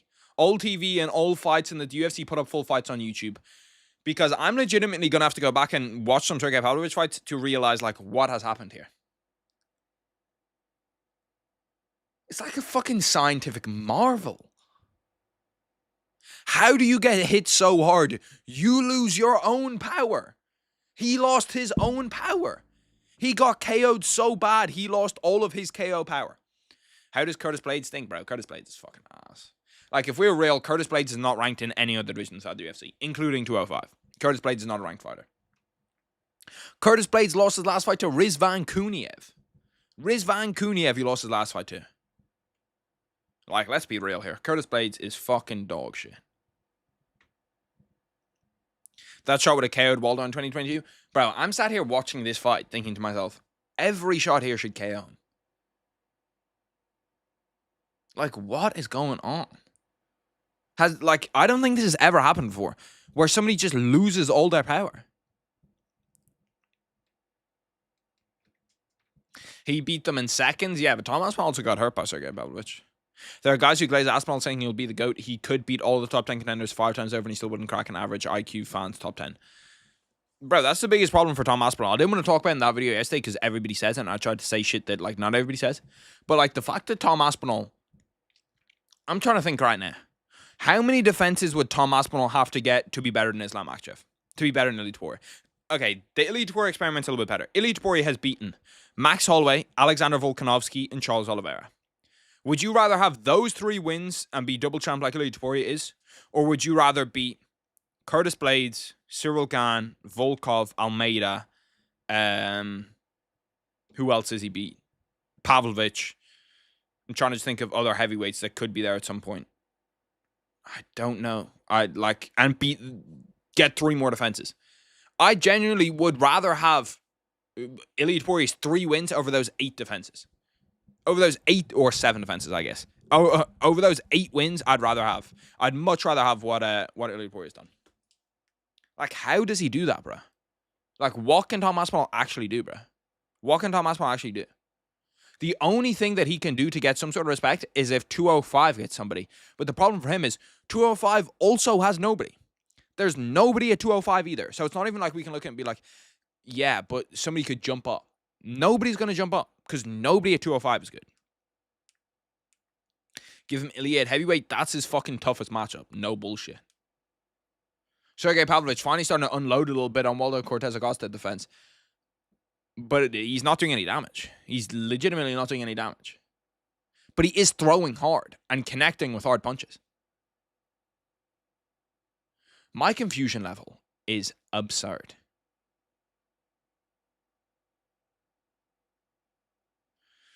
I really don't understand how it's good. 205 is good? No, 205 is ass too. 205 is ass too. If we're being real, like Ankalaev, do you think Ankalaev's champion at any other division inside the UFC? No. Do you think that Carlos Ulberg is top 5 in any other division inside the UFC? No. Do you think Yuri Prochazka is top 5 in any other division inside the UFC, excluding heavyweight? No.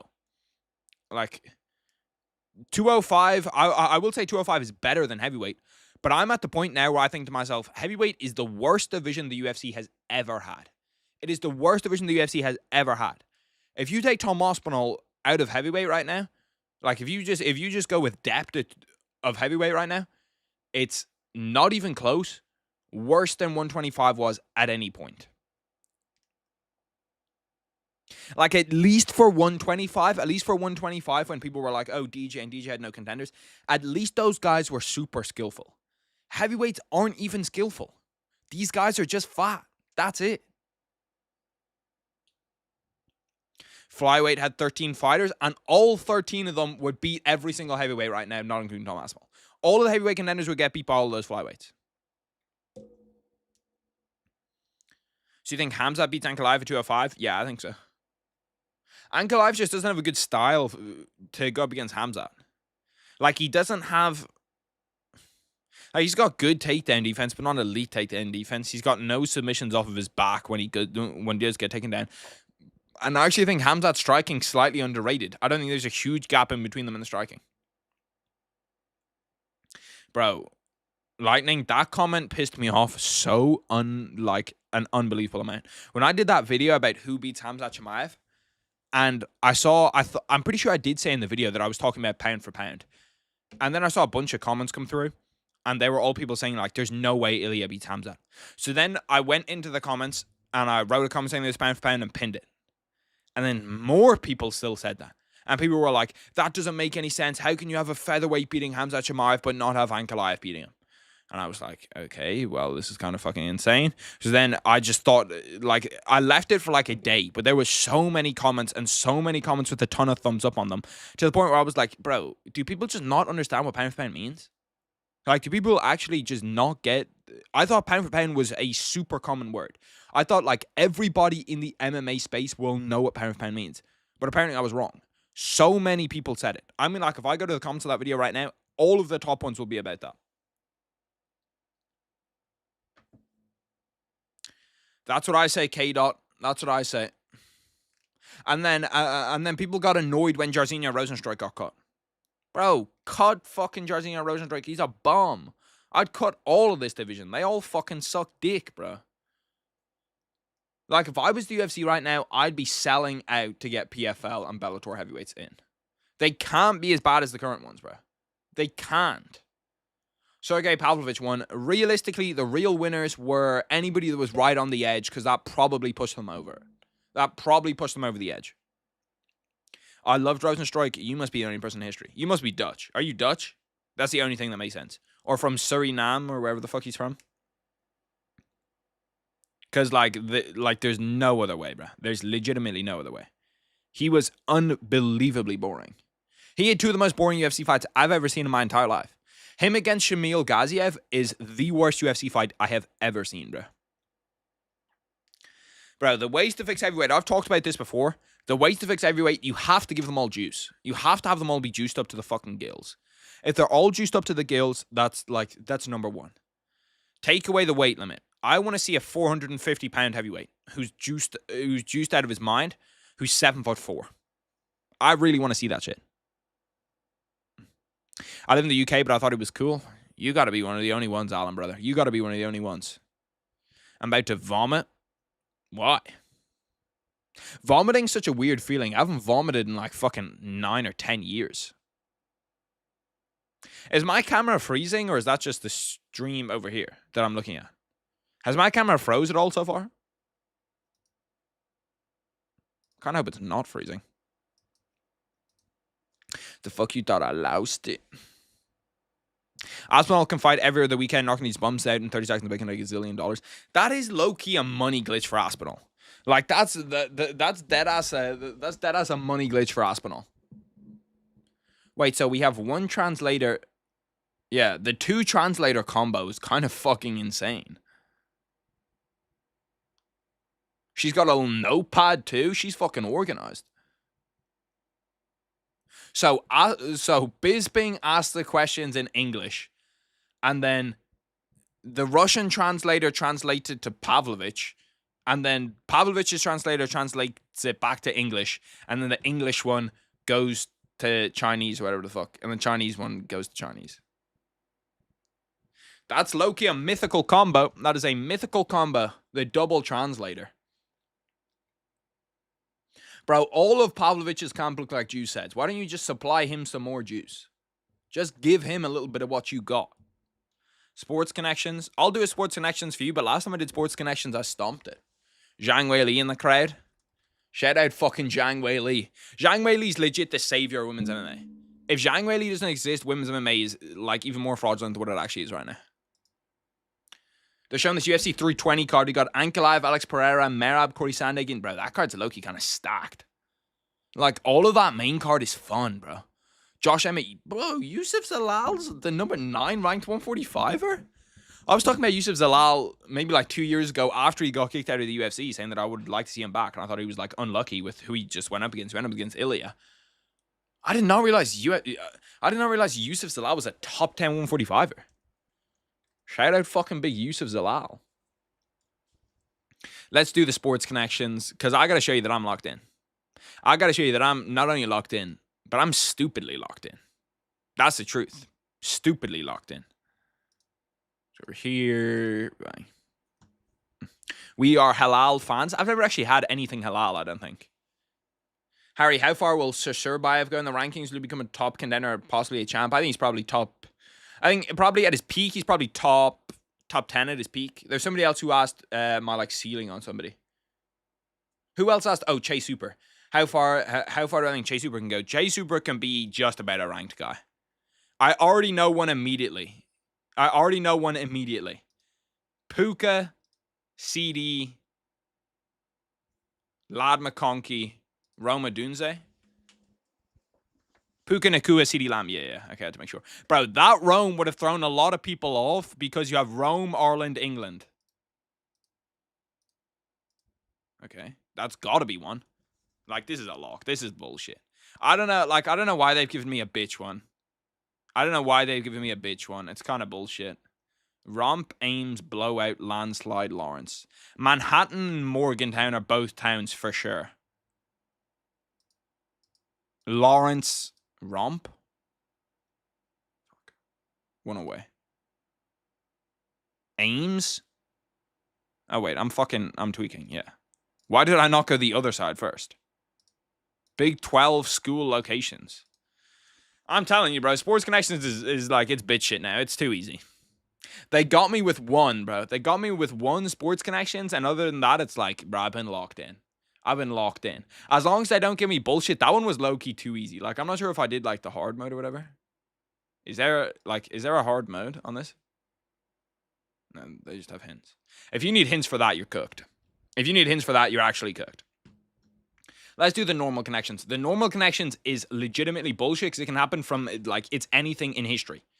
Like, they can throw fucking scientist names at you. I wonder who designs these, or does AI just design them all? Smartwatch, like, bruh, look at the fucking words I'm being hit with. Hippodrome. Is that not the guy the Bears drafted in the fucking 3rd round? No, that's Hippolyte. I was about to say, what the fuck? Now way they throw them both in here. Like, I legitimately don't know what half of these words fucking mean. What does that mean? What is legerdemain?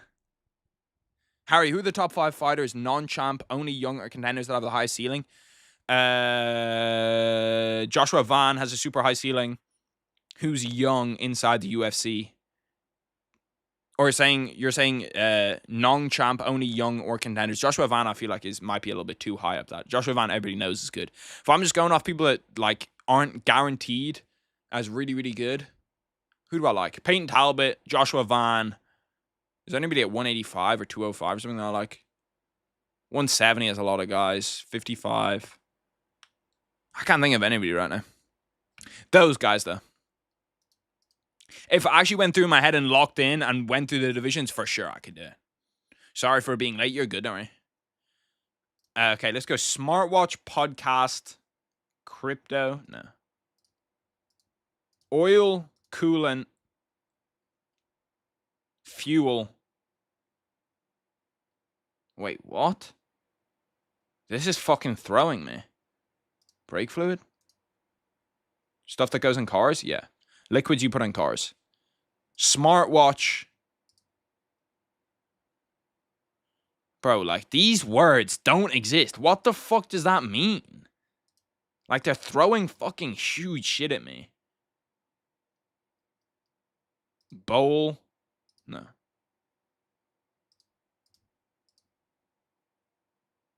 That's not even one away. Coliseum, Stadium have to be in the same shit. Bowl, crypto? See, like, crypto might be fucked up here, but I'm thinking, like, crypto arena, you know what I mean? Like, ends of stadiums. There's definitely something called Coliseum. There's definitely something called Stadium. There's definitely a stadium called Bowl. And there's definitely, like, there's crypto arena, which could be, like, them throwing in crypto. But I also don't know what legerdemain means. Don't know what subterfuge means. Zero idea. Hippodrome? Oh, my God. The guy is fucking cooking. Yeah, Blades probably sits on him for another 5 rounds. I think that Blades, like, I don't know. Curtis Blades, I don't trust at all. Aljamain Sterling is walking out, by the way. He looks pretty happy, pretty confident. Merab in the corner. Merab just recording in the corner for the fucking Snapchat story, probably. Like, bro, there is nothing I could get out of this. Like, I legitimately don't know what these 3 words mean. Legerdemain, subterfuge, and chickenary. What the fuck?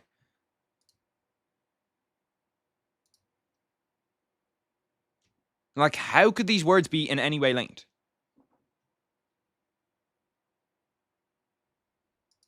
Bro, I'm actually fucking mind blown. Legerdemain, skillful use of one's hands when performing conjuring tricks. So that's gotta be right here. Legerdemain, deceit, subterfuge, chickenary. Skullduggery. Skullduggery is one of the most insane words ever spoken by a human being. Skullduggery. Podcast, crypto, smartwatch. Like, this is what I mean, bro. Okay, no. Don't try force me into an end screen. Bro, skullduggery as one of the things here. Arenas that has hippodrome, skullduggery, And then modern inventions, they throw together crypto, podcast, smartwatch, vape. Fuck off. It's one of the most insane things I've ever seen in my entire life. It's literally one of the most insane things I've ever seen in the entire life. Proper heavyweights are probably like 30 whole pounds heavier than Alex. Yeah, most heavyweights are going to be, I don't know. 30 pounds heavier is a lot. 30 pounds heavier is a lot. Like, if Alex Pereira was walking around and trying to get up to heavyweight, he could definitely weigh 255. He could definitely weigh 255. And that's what most heavyweights weigh. Oh, P. Diddy did say podcast, crypto, vape, smartwatch. I didn't even see it there. How do you think Aljo could be a top 10 contender in lightweight if he were to leave featherweight? I think despite his small size, I think he beat up Dan Hooker. Nah, lightweight's too big for him, bro. He's walking around maybe at like 170, but like he's not walking around much more than that, and those fucking lightweights are huge. Do Worldle is basically guessing a country. I'm low-key kind of dog shit at Worldle. I've tried it before, but most of the time I'll get a like. I'm good at like knowing countries' capitals and shit. I have no idea. Like, what the fuck country could that even be? Like, this is what I'm talking about, bro. You've given me fucking nothing here. And then, like, they don't give you hints and shit. I don't really like that.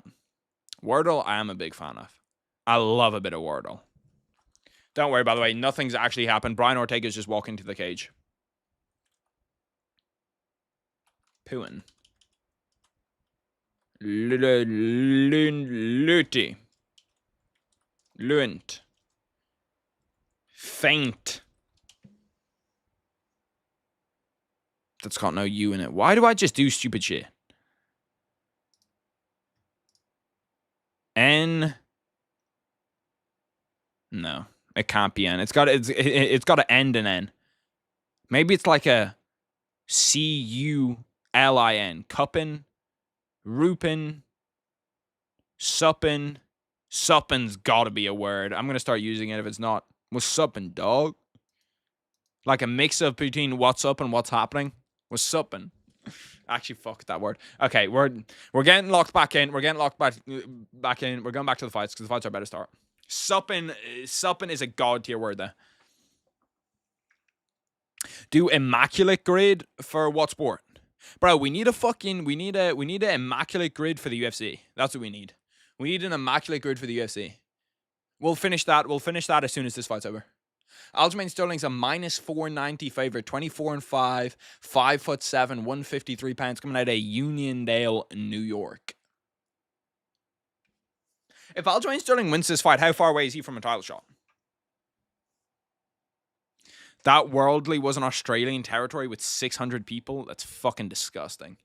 See, that's what I mean. Like, you'll just load in. They'll give you some bullshit. They give you no hints on it either. It's like, you've got to give me something if you're throwing bullshit at me. Do I like Sergey Spivak? I don't hate him, but I really don't like the heavyweight division in general, so he's already going to go down for me. I love, like, it's weird, because, like, pretty much everybody at 205, I don't really like that much. Everybody at light heavyweight, to be fair, light heavyweight, I like a lot of the fighters at light heavyweight. Every other division, I like pretty much every fighter. Like, there's very few fighters that I don't like in the entire UFC that aren't at the heavyweight division. Heavyweight legit pisses me off. The fuck you thought I lost it? Bro, why are they sending me shit for sponsorships? Logitech G-Pay. I don't give a fuck, bro. Marvel Strike. To play Logitech G-Play Keynote.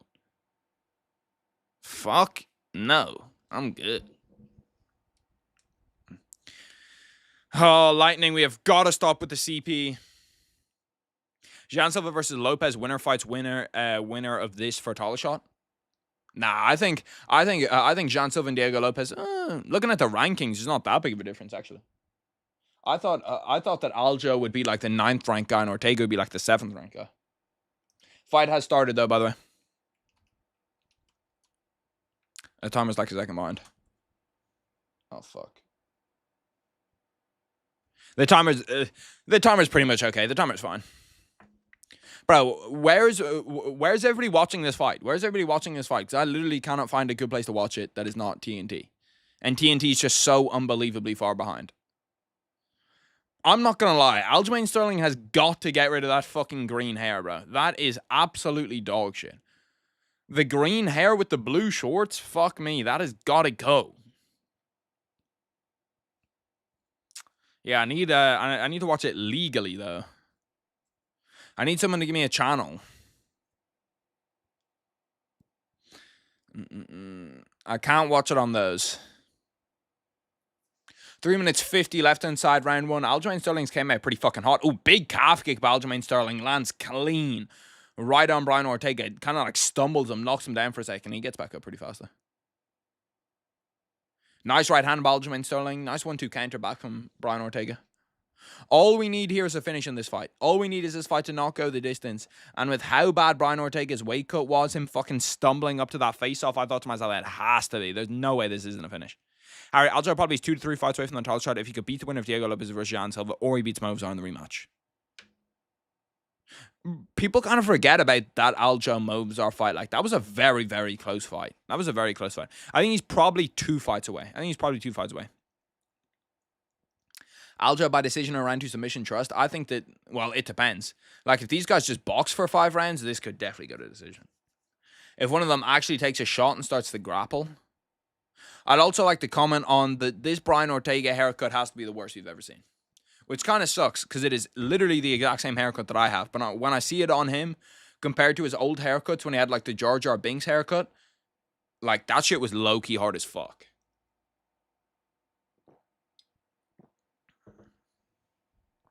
Halfway through round 1, literally been an entire striking battle right now for 2 guys that are really, really, like, grappling heavy. I definitely say finish Brownlock's dead. Yeah, that was my thing, is that, like, we might not see a finish in round... We might not see a finish in, like, round 1, 2, 3, but when you get deep into those rounds with that weight cut, this is best cut by far. No, you're tweaking. I'm watching this through your eyes.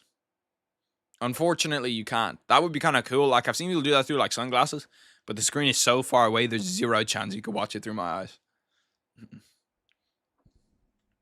If Christopher's still in here, Christopher, are you going to that Iowa State game later? I'm interested because I want to know how many. I want to know how many like Americans are actually at it. Because when I was on the Lewis yesterday coming back, there was no Americans that I saw. And usually before those games, you'll see like a bunch of people in like Florida State jerseys, or last year you did Florida State jerseys, Florida State jackets, or like whatever team is playing there. And I didn't see them. So I'm actually interested to know, is it like a big tourism thing still? Or is it because the NFL's coming in September, people are like, yeah, we didn't really fuck with it. Harry, Tracy Cortez taking Brian Ortega's confidence and will in this fight. Bro, Brian Ortega was low-key unstoppable with a body. If Brian Ortega got himself a body again, like, but you've got to think to yourself, like, if you're fumbling Tracy Cortez, like, I would probably never be the same. I would probably never be the same. It's one of those ones where it's like, once you start flying first class, it's hard to go back to economy. When you're with Tracy Cortez, it's hard to go back to other girls after that. It's just not that easy. 2 grapplers usually strike for a bit. Yeah, Brian Ortega needs to stop. He's landed 2 total strikes. He is 2 of 17. Jesus fucking Christ. Do you have a girlfriend? Not presently, no. Not presently, no. Still on the hunt. We're not far off, though. You know, we're in between.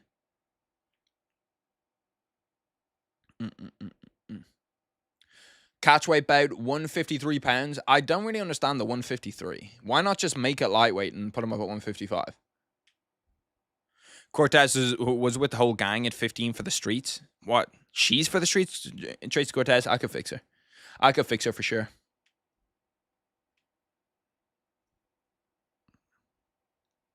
I need a girlfriend too. Shit.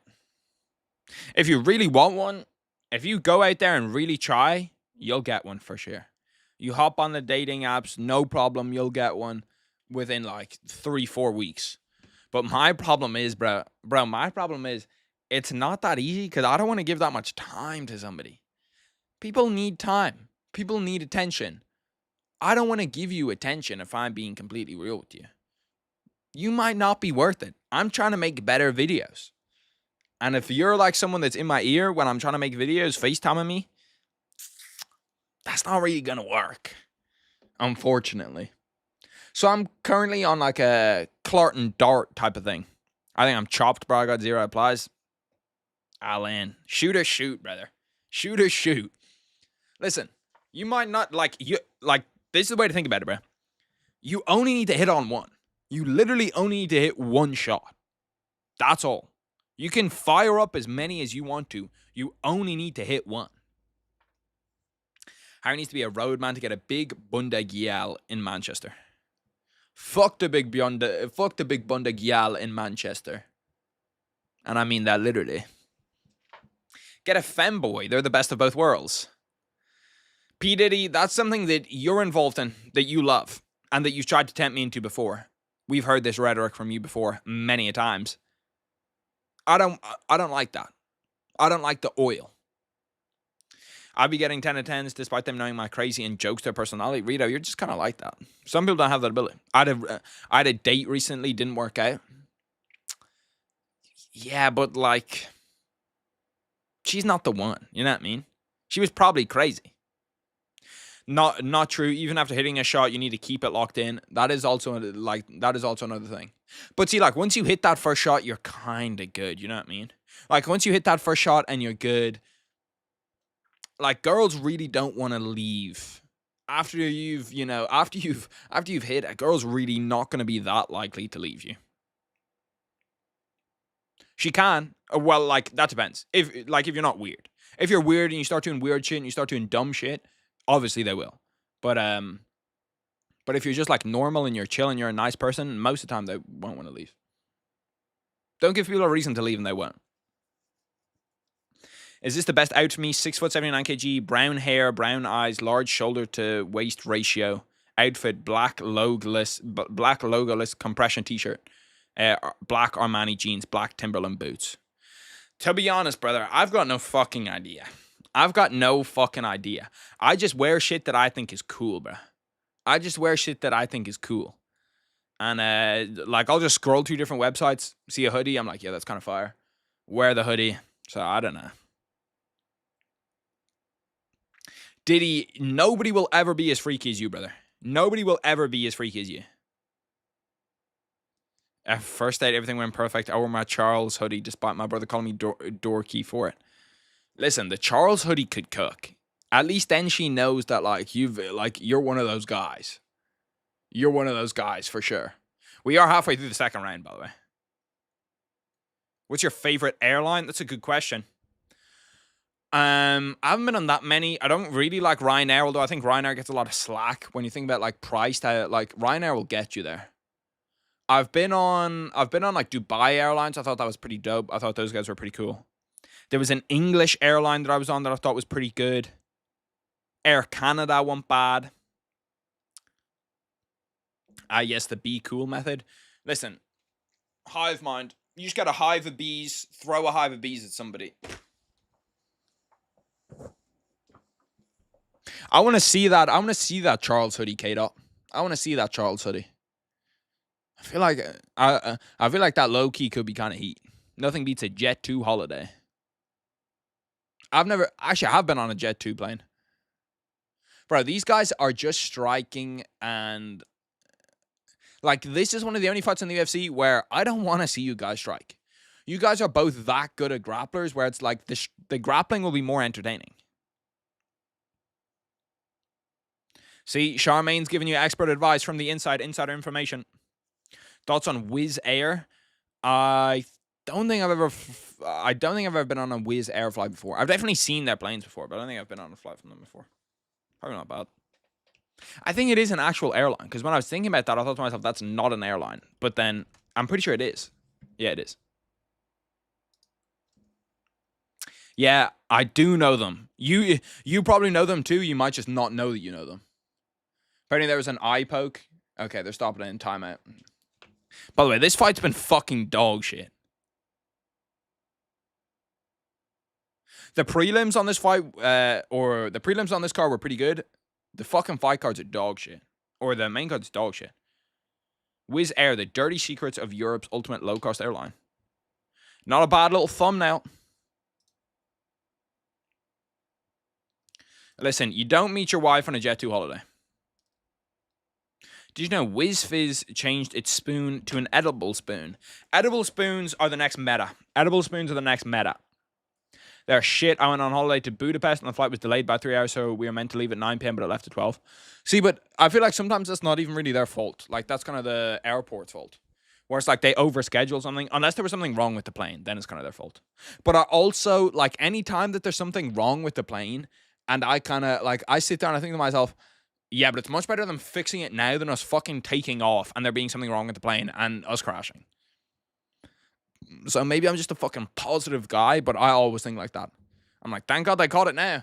Thank God that we weren't on the flight where we were fucking 10,000 feet in the air and they were like, fuck, this engine is broken. China card is cursed for foreign fighters, bro. Like, these guys just... Like, why are they striking? It doesn't make any sense. Why don't you fucking shoot? Brian Ortega, shoot, man. Round 2 is about to end, by the way. 10 seconds left in round 2.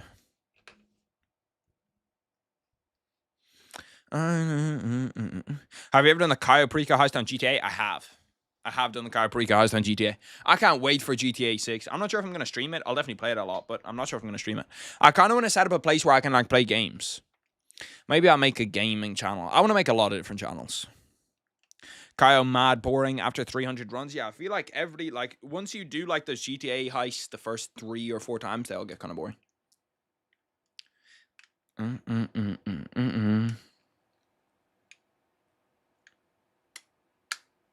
It's a nice little right hand by Brian Ortega. When is CJI 2, actually? That's a fucking good question. When is Craig Jones' shit? I think that might be next weekend. CJI 2, maybe it's this weekend.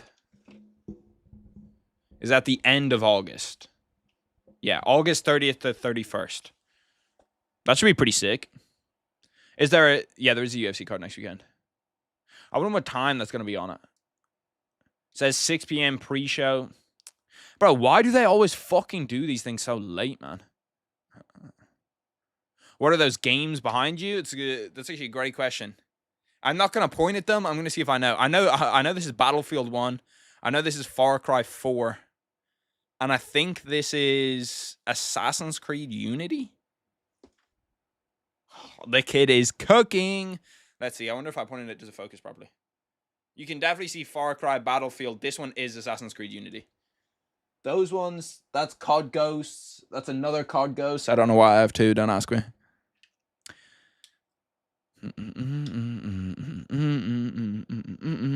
Round 3 has to be gone, by the way. I'll whack the fucking timer on so the boys at least know where we are. But this fight, as of right now, has been absolutely fucking dookie dog shit. Do you think Ortega was under pressure from the UFC to stay at flyweight? I do, and I feel kind of bad for him. I don't think they wanted to lose Ilia Max on Ortega. That's 60% of the top 5. I think they probably did offer him a good contract or a really, really hard fight at 155 because they did lose a lot of their 155 talent. Like Ilia Max, Ortega, and Volkanovski, they were kind of 50-50 on whether he'd ever come back and ever be good.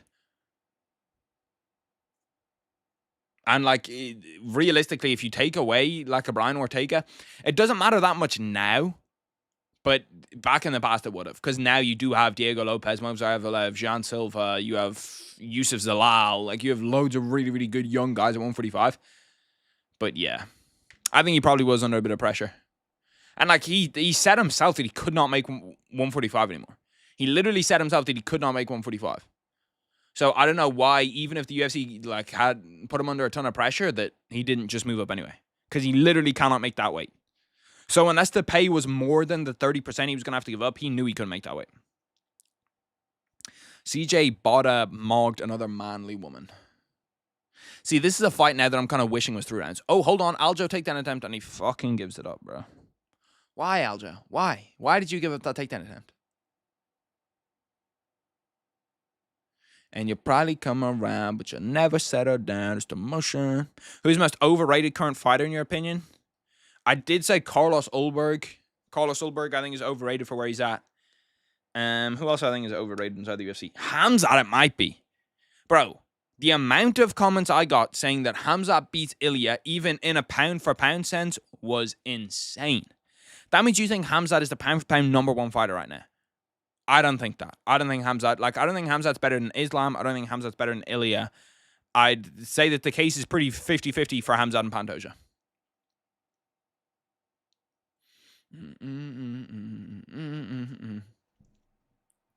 But apart from Khamzat, you have Carlos Ulberg, who I think's overrated. Who else I think's overrated?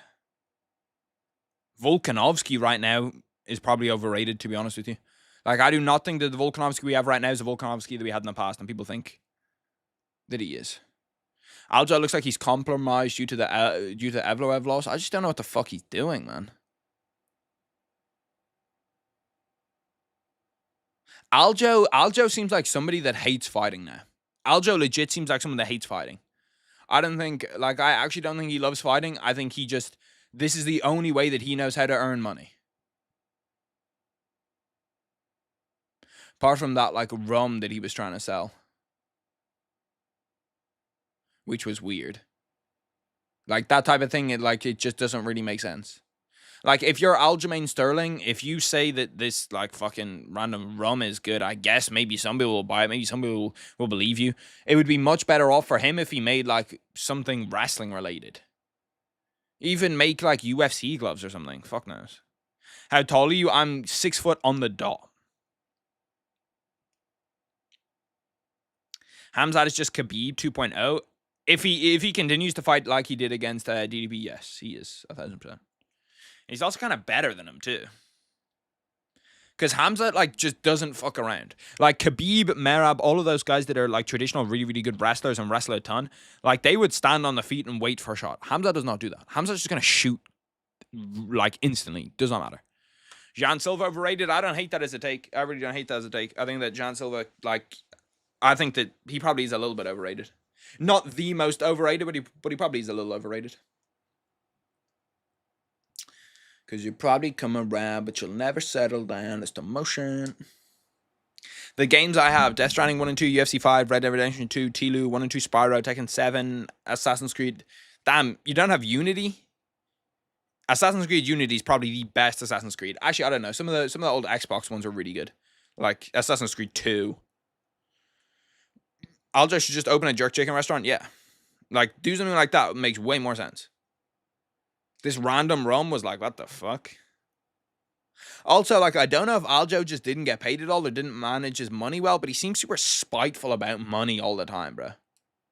Like, I understand that you want to get paid what you think you're worth, but I think that, like, he must have got paid fuck all when he was a champion. Because he just does shit that other UFC champions don't do. Where it's like, huh?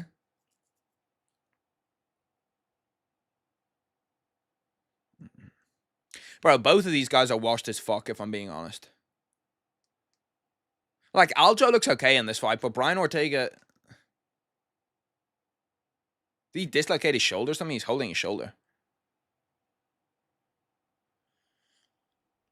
The great thing is that Johnny Walker and Zhang Mingyang is not going to decision. That's almost a fucking guarantee that we will not see a decision in that one. Rose Namajunas gets paid more than him. I would not be surprised. I would not be surprised if Rose Namajunas got paid a lot more than him. Like, Aljo was never a main event. Aljo was never a main event. He was always coming. Always a coming. Mine is Kaio. You think Kaio's the most overrated fighter inside the UFC?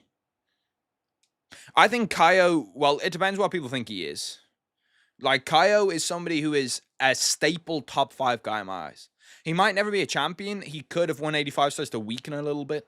But I think at the current trajectory that 185 is on right now, Imavov, Kaio are pretty much in the same bracket where it's like, listen, both of these guys will be top 5 guys. They won't be champions. I disagree, Michael Tyson. After this card, can you do some ranking vids? What do you mean ranking vids? Like, about where each guy ranks? If you give me an idea, I'll look at it, because I do want to make a video today. Or I will make a video today. Also, I've talked about it for ages, but I want to do, like, a different Harry 101 channel where I put, like, not less effort into the videos, but less edited videos. Because now my videos are, like, pretty edited, so I can't put them out every day. But I'd like to put out a video on a different channel every day, where they're kind of, like, more similar to styles you see from other people, where it's just, like, talking into the camera. In my opinion, Aljo improved his takedown defense and his striking. Like, this is a decent performance from Aljo, but It is not great. And it's not like... If you're Aljamain Sterling, you're kind of up against it. Because you're not a huge star inside the UFC. You were a UFC champion, but nobody really cared when you were a UFC champion. And you are surrounded by probably the most entertaining division inside the entire UFC. Where you have Harry 202 is the football channel, and Harry 303 is the basketball or NFL channel. I was thinking about this earlier. Because I will definitely make an NFL channel. Like, I'm not sure if it's going to be this year or in time for next season. Because I do want to become smarter about, like, watching American football too. I don't want to know more, just become smarter, just become more knowledgeable so that I'm able to actually talk about it. Because obviously there's going to be an inherent bias because I never played it. But I think that, like, being knowledgeable is big. But I was wondering, like, what do I name those? Do I name them 101 NFL, 101 football, Harry 101 NFL? But then this just looks like a main channel. Do I name this Harry 101 UFC? The other one's Harry 101 NFL. Harry 101, like, I really don't know what to name that shit.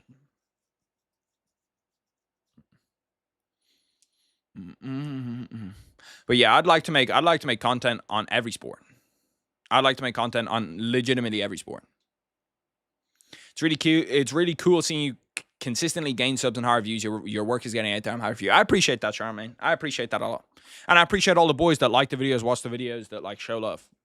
Because truly, I know everybody says it's kind of cringe, but like legit, every single like all of the views that video gets and everything, like, or I can't fucking speak correctly, bro. I wish I could fucking speak well when I try to articulate myself. The videos get no views without you guys. You know what I mean? Without you guys like and doing all that different shit that like seems like nothing but actually means a lot. I have this video idea about a goat slayer fighter that have been beaten or came close to beating their division goats. Do you watch normal football? I do. I watch a lot of normal football. There's literally no sport that I don't watch, to be honest with you. Like 99% of my day is filled up with sport. Like today, for instance. I woke up like 6 a.m., kind of did nothing for 2 hours, watched the UFC 8 a.m. UFC is going to be on till 11 or maybe like 1:30 or whatever. Then after that, I'll watch the second half of the City Spurs game. When the City Spurs game's over, I'll watch the 3 p.m. kickoffs. When the 3 p.m. kickoffs are over, I'll watch the college football. I'll watch Iowa State, Kansas State. And I think that there's more games going on into the night. Jenny's such a boring fight. Yeah, like it's been pretty shit. If Harry hits 20k subs, we'll probably be the OGs of Harry 101. I'm hoping to hit 20k subs soon. I'd like to hit it in like the next month. I think by the time that, what are we in now? August? By the end of September, I should hit it. Being cringe in your context is just you trying to succeed. What do you mean cringe? Never mix is cringe. What does that mean? What team do I support? I support Norwich City. Kind of a weird one. Kind of a weird one for the kid to support. But it's because my cousins support them, so it's like, fuck. Throw out the fucking Norwich City. Who play today at 3 p.m. them against Middlesbrough. This has genuinely been one of the worst fights I've seen. Like, this is the type of fight that gets you further away from a title shot, even if you win this fight, you're further away from a title shot than you were. I don't know if that is, Alan. I'm going to sleep in your chat when the main event starts. Wake me up. I support Celtic. Celtic are like, I feel like there's no like casual Celtic fans. There's only like fucking hardcore Celtic fans. Todd Cantwell, shout out fucking Big Todd. Who does he play for now? He played for Rangers for a bit. Harry, fuck Norwich City. The only player I like in Norwich is Timu Pukki. Timu Pukki also does not play for them anymore. Yeah, like the stream. Michael Tyson spitting factos. Do not forget. Don't forget Jesus. It's so funny, bro. What's Naraji ceiling? He looked good. Only 24. He didn't look... He looked okay, but like guys like that are so hard to judge until they fight a real UFC fighter. Blackburn Rovers, TikTok Todd was a meme in Scotland. He does have that kind of like TikToker look to him. Never mix is against interracial couples. Cringe thing you have that much input on someone else's relationship. Ah, fuck. Yeah. Most people are just weird like that, where it's like, bro, why do you even give a fuck? I love my FC Barcelona. I used to have a Messi jersey. I don't know where the fuck it is now. When I was like younger, I had a Messi jersey. What's your favorite county in Scotland? Mine is Fife. It's so banging. I don't. Where have I been to in Scotland? Glasgow, I've been to. Don't think I've ever been to Edinburgh, so I'm gonna say Glasgow. When I wore the Charles hoodie, she asked me who it was, and I showed her the pre-300 interview of him. Bro, she cheered up. I was absolutely livid, but don't know what happened during the second date. Listen, she probably saw how much aura Charles had and was like, holy fuck, if this guy likes Charles too, he's got to have like a ridiculous amount of aura. And then she just couldn't keep up with it. She was like this guy's going to be onto bigger and better things. I don't know if I can be with him. Think I could beat Harry 1 in a grappling match despite me being 15 years old and I'm like the kid version of Rene the Ritter. I don't think you could. I really don't think you could. Aljamain Sterling, maybe an attempt at getting to the back here. No, ends up in Brian Ortega's close guard. My bet's absolutely fucking finitoed, by the way. There's no way we're seeing a finish in this fight. I don't know why I fell into the trap, bro. Oh, like, these guys are both fucking bums, bro. It's insane. Get me Zhang, Mingyang. See, like, this is weird, because this will happen, and then Aljamain Sterling will be like, why don't people like me? Why don't UFC pay me? And it's like, bro, like, the UFC is not, like, it's entertainment. The UFC is legit entertainment. And at this point, by the next time you fight, I'm now less likely to watch. I'm less likely to watch you by the next time you fight than more likely to watch. You want people to come out of every fight gaining fans, not losing them. Do I like Rose Namajunas? Yeah. Although she's also partial to having a fucking super boring fight. My favorite football player is Lewandowski. Bro deserved 2 Ballon d'Ors. He did get absolutely robbed in that COVID season, and then Messi stole one off him. Messi also stole one off of Erling Haaland. Like, it's fucking insane that Erling Haaland did not win that Ballon d'Or.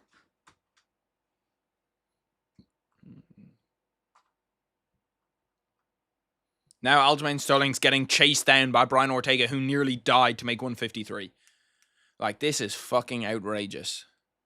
This guy Aljo is such a bitch, man. What is he stopping it for? He's stopping it because Aljo was running away so much.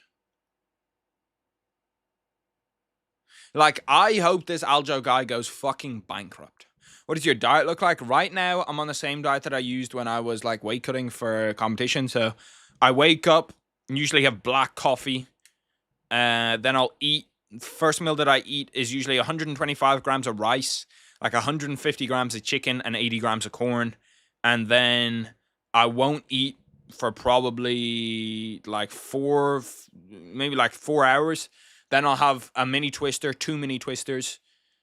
And then after that, after like 6-7 hours after eating the original first meal, I'll usually have either chicken and rice again, or I will have a bagel and baked beans. That explains your build. I've got a pretty good build. How heavy are you? What do I weigh right now? I weigh 81. I can't even find the site right now. It's 100% discontinued. What, the site for the Charles Oliveira one? I bought it after 269 from during a Chinese fight. It has him showing his back in the front, and it has him showing his back in the back, and the front it's written Du Bronx. Du Bronx. The fight cannot be this bad. It is this bad. It is fucking dog shit. Damn, 81? Yeah, shit. Is what it is. Usually I float in between like 77. The highest I'll ever really get is like 85. 85 is when I'm at like peak, when I'm like, okay, fuck, I need to die. 81, usually I have like, the way that I describe my body is 81, I have like the little 2-pack, and if I flex, you can see the 4. 77 is usually like pretty close to 6. And 85 is like, you're just about seeing the 2. Do I go to the gym? No, I just do jiu-jitsu. God, Aljamain Sterling, that was a dog shit boring fight from both of you. Embarrassing. Harry is wham. I'm actually not wham. Do I have arm or forearm veins? I actually do have a pretty veiny arm. I'm not sure if you can see them. They don't really show up that well on camera. Especially after I start, like, grappling. As soon as I'm done, like, a round of grappling, I have, like, fucking super veiny arms. But anytime I go in, they say that I have, like, super veiny arms. Like, I can see them here. They're never really going to show up that well on the camera, though, because the camera has, like, this filter thing where it turns, like... I don't even really know how to turn it on or turn it off, or I don't know if it does it. But, like, see the way my skin looks, like, super unbelievably clear? I don't think it looks this clear in real life. Maybe it does, but I don't think it does. So I think it, like, smooths shit out. Hairy chest reveal. I only have, like, this. That's it. I'm 5'11", 6 foot, need to remeasure about 12% body fat, and you can see my abs depending on the lighting and camera angle, but I fluctuate between 78 and 80. And I bench press 100. Like a beautification filter. It's not like a filter, though. Like, you can't turn it off. It's just how the camera looks. But I just think that my skin doesn't look this clear. But, like, see the way, like, even if I, like, dip, dive, under, throw my hands up in front of it, you know what I mean? Like, it's not like it changes anything, but I just think it looks... I just think it, like, it does something. I don't know what the fuck it does. Maybe it's because on an iPhone camera, you just look worse. Aljo, I'm not going to lie. I am actively rooting against you for the rest of your UFC career. 5'2", 335 with a nasty sprawl. I remember the first time you had a new cam? Yeah. And then I swapped the lens, too. I've had multiple different lenses.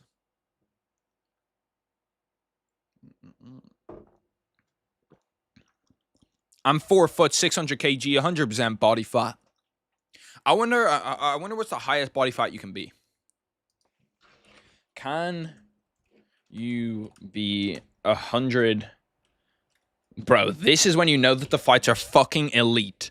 When I'm looking up, can you be 100% body fat? Fuck off. Can you be 100% body fat? If you had 100%, it would mean you're not human. You'd just be a pure lump of fat. Okay, that makes sense. Lowest body fat percentage ever.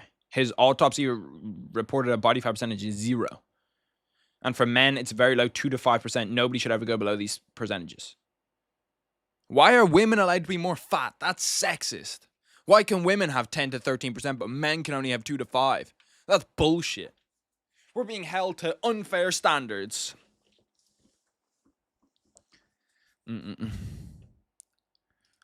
Okay, let's go back to the Wordle, actually. Let's go back to the Wordle. Supin. NIU. Northern Illinois University. Shout out NIU. Gluing. I've been gluing shit. Let's try Shinu. Is Shinu not a word? Am I fucking dumb? I swear Shinu was a word. Okay, that's literally the same way that they've told me. Like, sometimes my brain is broken. They've told me N is not on that spot and U is not on that spot. And I've just proceeded to put them both in that spot. So I think it's going to be something U. It's going to be like tunt, punt, lunt, sunt, wunt, boont, moont, coont. How the fuck do I get this? I'm lost already. N-O-I.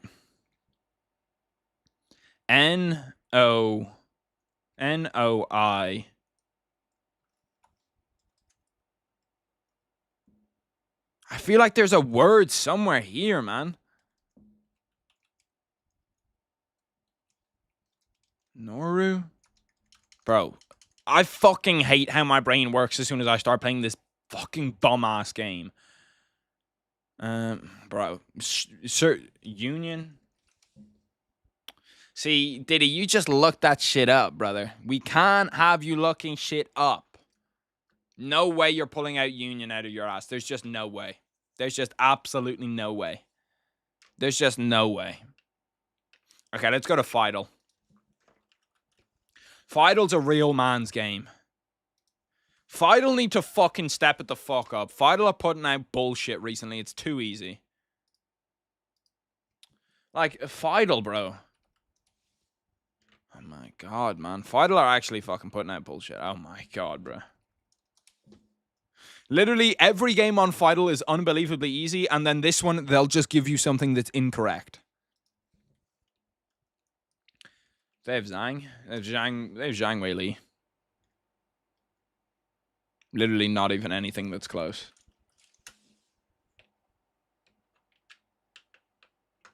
Okay, well, we're getting nowhere. Wait, it's down from 1989?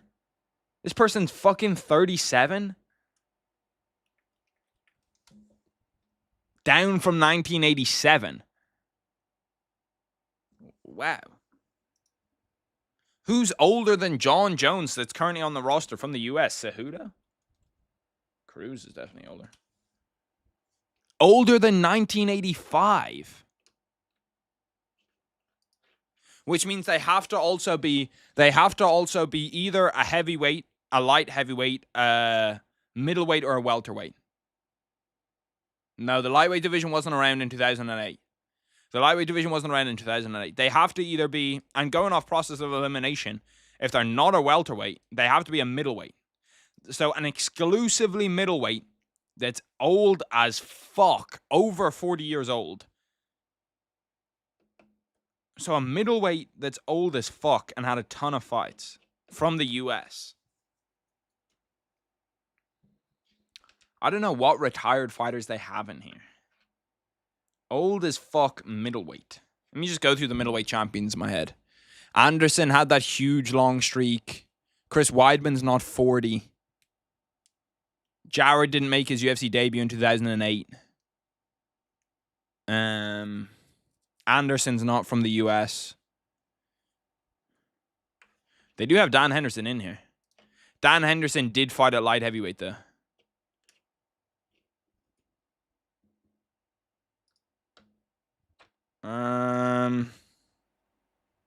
More than 47 fights. Who the fuck is this? More than 47 fights? Wait, didn't fight at middleweight. Huh? What fucking division did he fight at? Did the lightweight division exist in 2008? Maybe it did. BJ had a lot of fights, didn't he?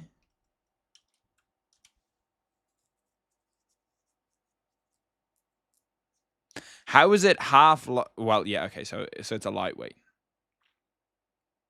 I suppose there is kind of the thing of welterweights that went down to 55.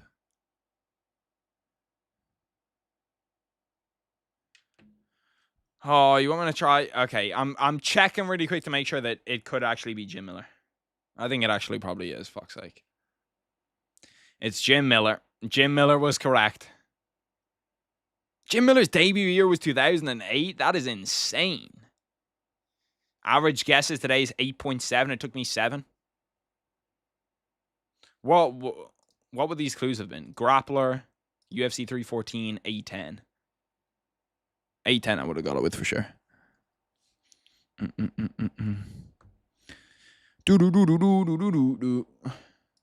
Fidel's good, but Fidel needs to improve. Fidel needs to improve. This is D1 rage bait. I promise you, I was not rage baiting. Bro, half of the people that type shit are just completely in wrong. Like, everybody was saying, like, Matt Hughes, Ortega. They're walking out, yeah. I know, I see. I see Zang, Mingyang. That kind of, like, intro place that they're entering through is kind of tough, like, yeah. Almeida's the son of divorced parents. He has 11 siblings. His older brother, Alexander, disappeared one day after being involved with a criminal syndicate and was never seen again. It's kind of fucking insane. That they're just like, someone just can straight up disappear. Search up Carl Malone 13. I already know. R.I.P. Johnny. R.I.P. Man City down 1-0. Harry, if Harry were a girl, I would hit full court with all Steph Curry shooting badges and Lou Dort's defensive badges. You need more than Lou Dort. You need, like, fucking, I don't know, somebody good. Fuck Lou Dort. I actually don't hate Lou Dort at all. That was Jelton. I made his Wikipedia page. Damn. Bro, it's crazy that there's like loads of backstories to UFC fighters you just don't know shit about. Like a random UFC fighter will come on there and be like, yeah, all of my family was murdered by the cartel. And you'll be like, oh shit, bro. I kind of fuck with you a little bit more now. Like, you got something to you. And he's like, I'm fighting for all of those who never believed in me. I escaped from this war-torn country. What happens if Johnny wins, though? There's 0 chance Johnny Walker wins this fight. There's also 0 chance that this fight goes to decision. I've heard about Lerone Murphy's backstory, that he was dealing drugs and then he got shot in the face.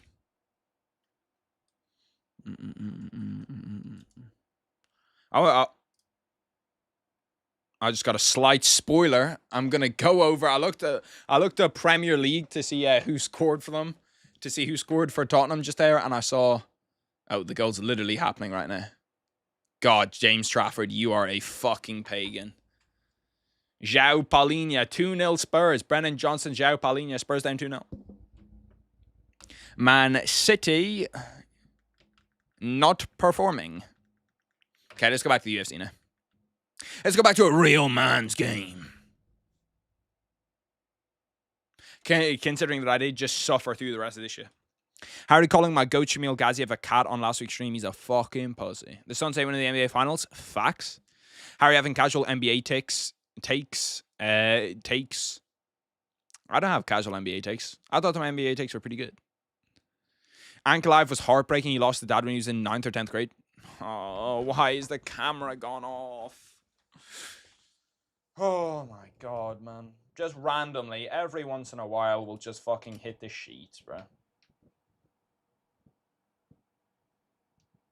It's always before the main event, too. It literally always just gives up before the main event.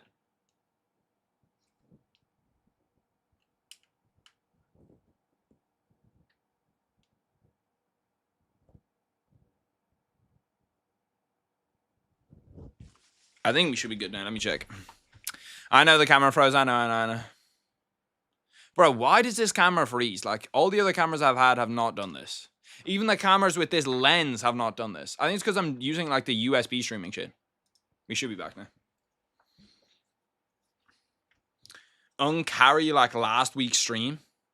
Status, bro. I'm not fucking status. I'm not an status, yes. I'm still young. I've still got a lot to live for. Where's the mic so far away? Like I married a white woman. I've been listening to so much J. Cole recently. I've just been like exclusively bumping J. Cole. Main event Johnson report. I'm pretty happy. I'm pretty happy to be here. I don't know. I'd say I'm probably at half-mast. When does it start? The main event. The main event starts like literally in 2 minutes. Johnny Walker's walking out. When did I get number 1? They did start number 1 is crazy. It's good now. Yeah, I know. I can see pretty much when it freezes. I have a good idea. I'll look over. The main event's literally going to start in like half a minute. Has everyone got more annoyed at YouTube ads lately? I don't really get that annoyed. I also have YouTube Premium. YouTube Premium, I think, is just the shit to invest in, to be honest. It is expensive, but it is, like, I wish YouTube Premium was cheaper. And if you VPN to a different country and buy it there, it can be cheaper. Like, if you VPN to India and buy it in India, it's like fucking €2 a month. Pound for pound, number 1 in the world. Headshot, dead. Does the XP reset after each stream? I think it does. I don't really know how that thing works, to be honest with you. I've got literally no idea how that shit works. My country doesn't have YouTube ads. What the fuck? It's kind of god tier. Johnny Walker by stealing DDP's power, or Johnny Walker by using his brother Walter Walker's heel hook, win over Zhang Mingyang by social credits. Zhang Mingyang's going to lose all of his social credits if he loses this fight, so he's literally fighting for his fucking life.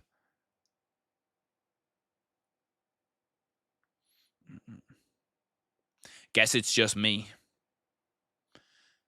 I'm just Ken. What's that song? I'm just Ben? Fuck knows. It was popular for ages, that song. Johnny by heel hooks. I do not think Johnny Walker knows how to do a heel hook. That's me being 100% honest. I'm actually pretty sure that Johnny Walker does not know how to do a heel hook. In November, I can't join watch parties for 2 years because he's probably getting fucking sentenced. That's why. He's probably going to lose that appeal and end up in prison. Zhang Mingyang by sub is an underrated pick. That is an underrated pick because he has a lot of submissions in his career. And he could like knock him down and then submit him easily. Harry, who's more powerful? DDP blowing his thumb or DDP by following piano? Give me DDP blowing his thumb. Zang by KO in round 1, definitely like 3 minutes in. I don't even know if Johnny Walker lasts 3 minutes, to be honest with you. My country is a social media ban for under 16-year-olds. That's got to be super easy to get around there. It's from the Barbie movie. Barbie movie song stuck in my head is crazy. I don't think Diddy ever actually does anything to get himself banned. Diddy's just got a weird name. Apart from that, there's literally nothing else to really ban him for. The other people, they're shit to ban other people for. They're shit to ban other people for. And we currently have a poll going on in the Discord to whether one of the boys gets banned or not. Well, whether his second account gets banned. His main account's gonna stay banned. Bro, someone pointed out last week that the fighters are all taller than the cage, and now I literally can't get it out of my head. Now I legit can't get it out of my head that the fighters are all actually taller than the cage. Harry, who would you rather see fight Khabib at UFC 223? Tony or Max? Tony for sure. Lightning, the main account's never getting unbanned. Your second account will be unbanned or untimeouted if you win the poll. Give me the link. P. Diddy, you're in the Discord, brother. I literally tagged you in the Discord yesterday. It's 3 p.m. here. This is amazing. Yeah, it's 1:28 p.m. for me. Or 1:25, I guess, because this timer's like 3 minutes ahead. Zhang Mingyang, minus 370 favorite. He looks fucking locked in. He looks ready to go. This main event is hilarious. Johnny Walker's about to die in front of a whole crowd of Mingyings is fucking crazy. Like, this is the type of fight that Johnny Walker would lose. Johnny Walker actually looks like one of the apes in Planet of the Apes. He looks 100% like one of the apes in Planet of the Apes. Like, he does not look like he's fully evolved. Well, then someone's been impersonating you in the Discord. I'll put the link.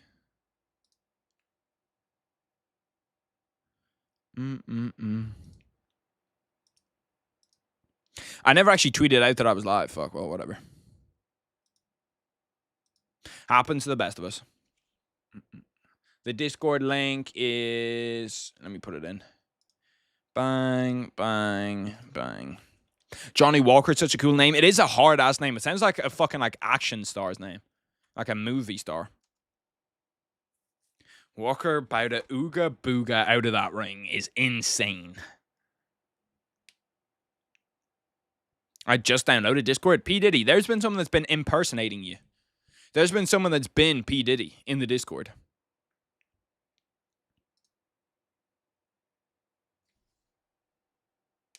Fight has begun. And immediately Johnny Walker shoots a double leg and ends up on bottom.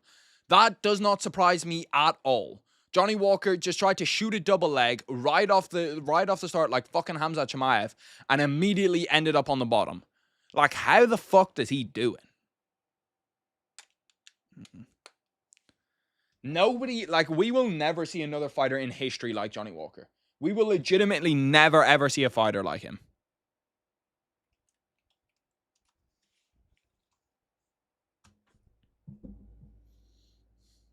And now we're going to end up in close guard. Like, Zang, I'm going to need something out of you here, bud. I'm going to need something out of you here, bud. Either pass his guard or just stand up. One of the two. Johnny's biggest weakness is his chin, and he's just pretty fucking dumb, to be honest. He's trying to end up in like an armbar situation. Or maybe a triangle from here. From his guard, but he's not really. Trying to take the back, maybe drag his arm across his body, take the back. Nice elbow from the bottom from Johnny Walker. Damn, I wanted Brian to win, brother. It was one of the worst fights I've seen in a long fucking time. In a long time.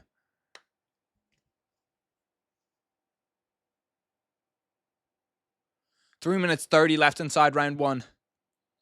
Zhang Mingyang, finally we stand up. Johnny Walker, bro, Johnny Walker can't even fucking stand up correctly. This guy's actually like a newborn. He thought he was Khamzat. He thought he was going to be the Khamzat of 205. He is not that guy. See, the thing about Zhang Mingyang is that his striking is really clean too. Like, he's just a precise, clean striker. Ducks under Johnny Walker's big overhand, lands a nice little right hand, Zhang Mingyang. Watch this sub. I'm telling you, the submission's not coming. Bro, like, Johnny Walker, it actually blows my fucking mind that he ended up on bottom there. It was actually a nice, like, shot, too. Zhang Mingyang with the big right hand. Johnny Walker immediately goes to grapple, immediately goes to the clinch. At least we get to see a little bit of a test on Zhang Mingyang's wrestling.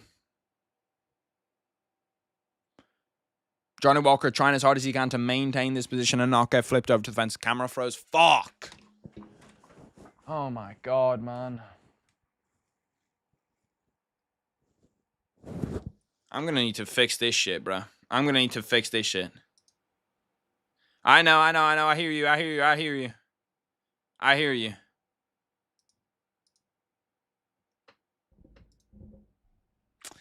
I see it, man. To execute USB streaming. Oh, fucking hell, man. This fucking camera is such a piece of shit.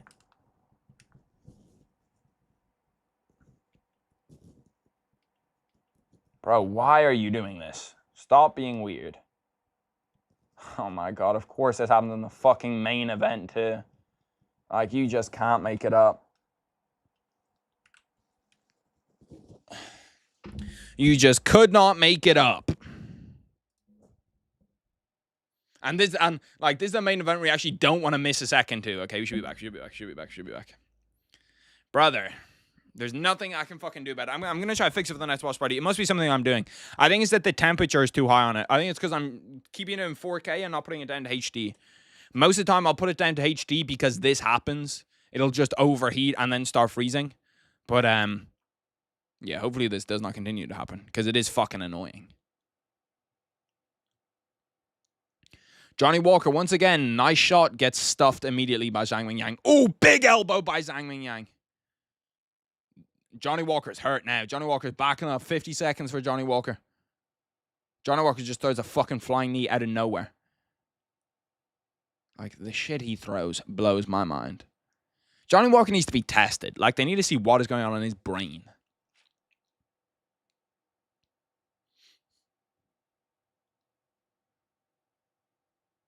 Zang, I'm not going to lie. I kind of expected a little bit more out of you. I expected a round 1 KO from you here. This is Johnny Walker we're talking about, bud. Ung's camera is too hot for Ung himself, bro. That's what I mean. Walker got to move, bro. And also, Zhang's got to fucking realize that, like, when he hits him, he can finish him. I think he's a little bit worried about his gas tank. He shouldn't be, though. Round 1 over. Zhang Mingyang obviously takes it 10-9. Yeah. Johnny Walker did not look great that round. He keeps on just getting fucking clipped, man. I did not realize he's no longer with SPG. Oh, now we definitely want to see him lose. He's with Eric Nixick now. Obviously, him and Volter moved over there. Yeah, his 7-year streak is gone. That's facts. His 7-year streak of every fight ending in round 1 is gone. If this fight gets beyond round 2, it'll be the first time in like 10 years. He's had 1 decision before in his entire life. In his entire professional mixed martial arts career, he's had 1 decision. And it's not going to be against Johnny Walker, I can tell you that much. 10-4 Johnny. Fuck Johnny Walker, man. Johnny Walker leaving SBG too, leaving the Irish. Now that he doesn't even live in Ireland, fuck, like, we want to see him get KO'd. Being Johnny Walker's wife has got to be a tough job, man. That's got to be a tough job, being Johnny Walker's wife. Like, how many times do you see him just get fucking flatlined? Just watching the fight, you know he's not going to win. You know he's going to get fucking smoked by him.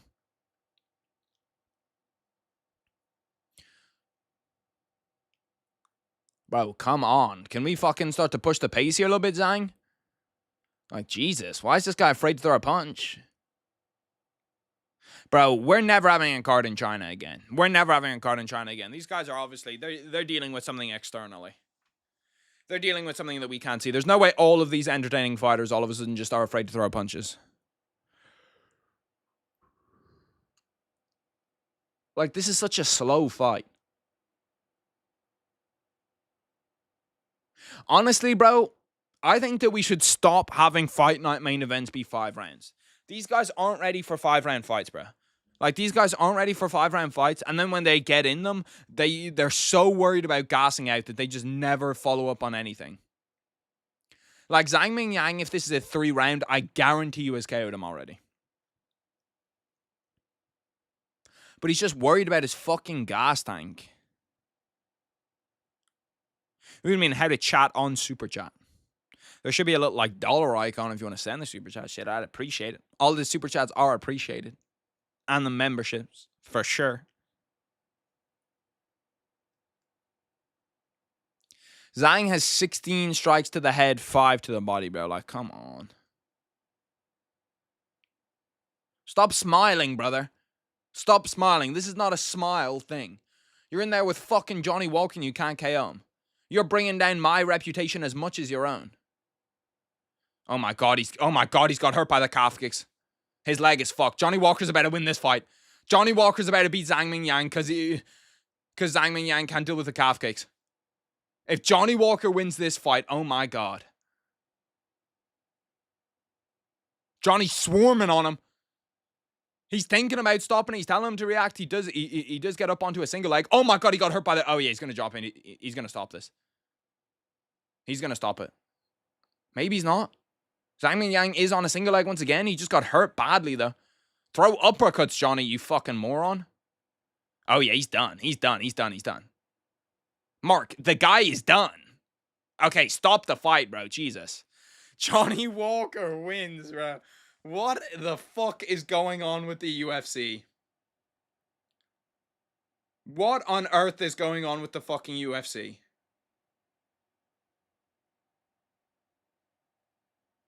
How did Johnny Walker just win that fight? I am fucking mind blown. I am mind blown. What is going on, bro? God, this sport is so fucking insane, bro. This sport is actually insane. It's fucking insane. How did Johnny Walker just win that fight? I suppose that's what we like about the UFC, bro. That's what we like about the UFC. It's literally like the most predictable sport on the planet.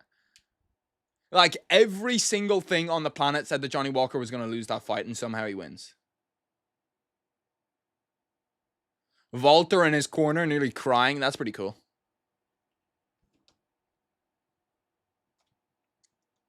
Bro, it was just the fucking calf kicks. But like, surely Zhang has fucking felt calf kicks before. And then when he was standing up, he nearly got KO'd. Like, Mark Goddard nearly stopped it right there, and then he let it go on for a little bit longer. He probably, like, it probably is a little bit of a late stoppage. Probably was a little bit of a late stoppage. I can't fucking believe that, bro.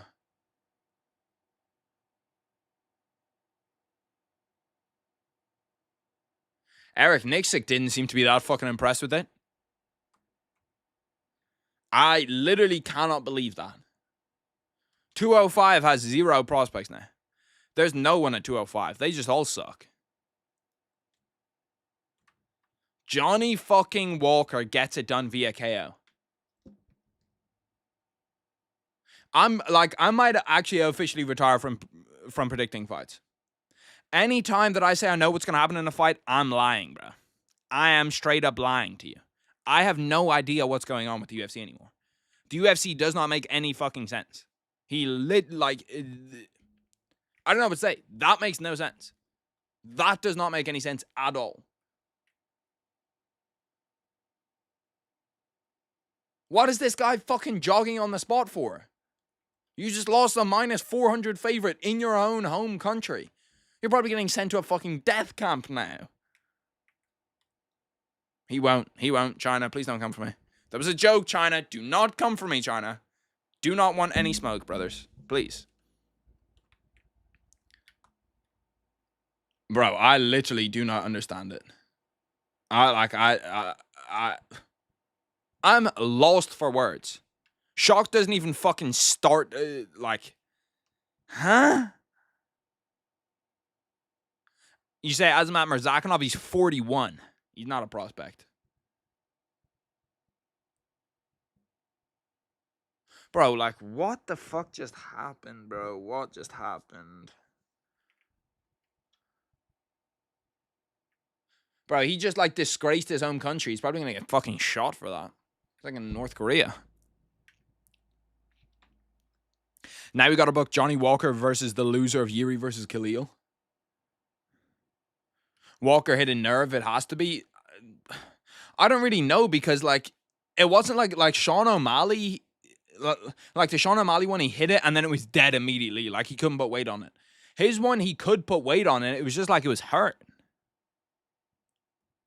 I don't know. Bro, I don't know, bro. Like, the UFC doesn't even exist anymore. Like, I do not know what the fuck to do with the UFC.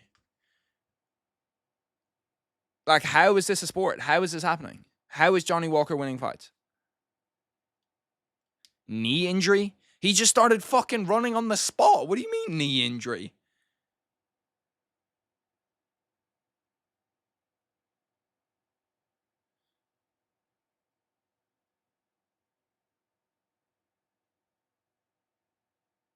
I don't know, bro. Like, I just don't know. I'm actually fucking speechless. I'm actually fucking speechless. I'm not even trolling. How did the number 1 205 prospect just get beat by a literal Neanderthal? By this guy who's literally from Planet of the Apes. Bro, that fucking Chinese interpreter is stressing. She has no idea what Johnny Walker is saying. She's looking up at him like, what the fuck, bro? Like, what? Can you translate for me? Can you say what he said? Bro, she needs a fucking Bisping translator for him. She's staring intently, trying her best. To be fair, shout out to her. I'm pretty sure she's just from the road to the UFC crew. She's probably not even a fucking translator. But the loser of Olberg versus Reyes, fuck this. First win in 2 years. As soon as he leaves SPG, it's not looking good for John Kavanaugh, bruv. It's not looking good for John Kavanaugh.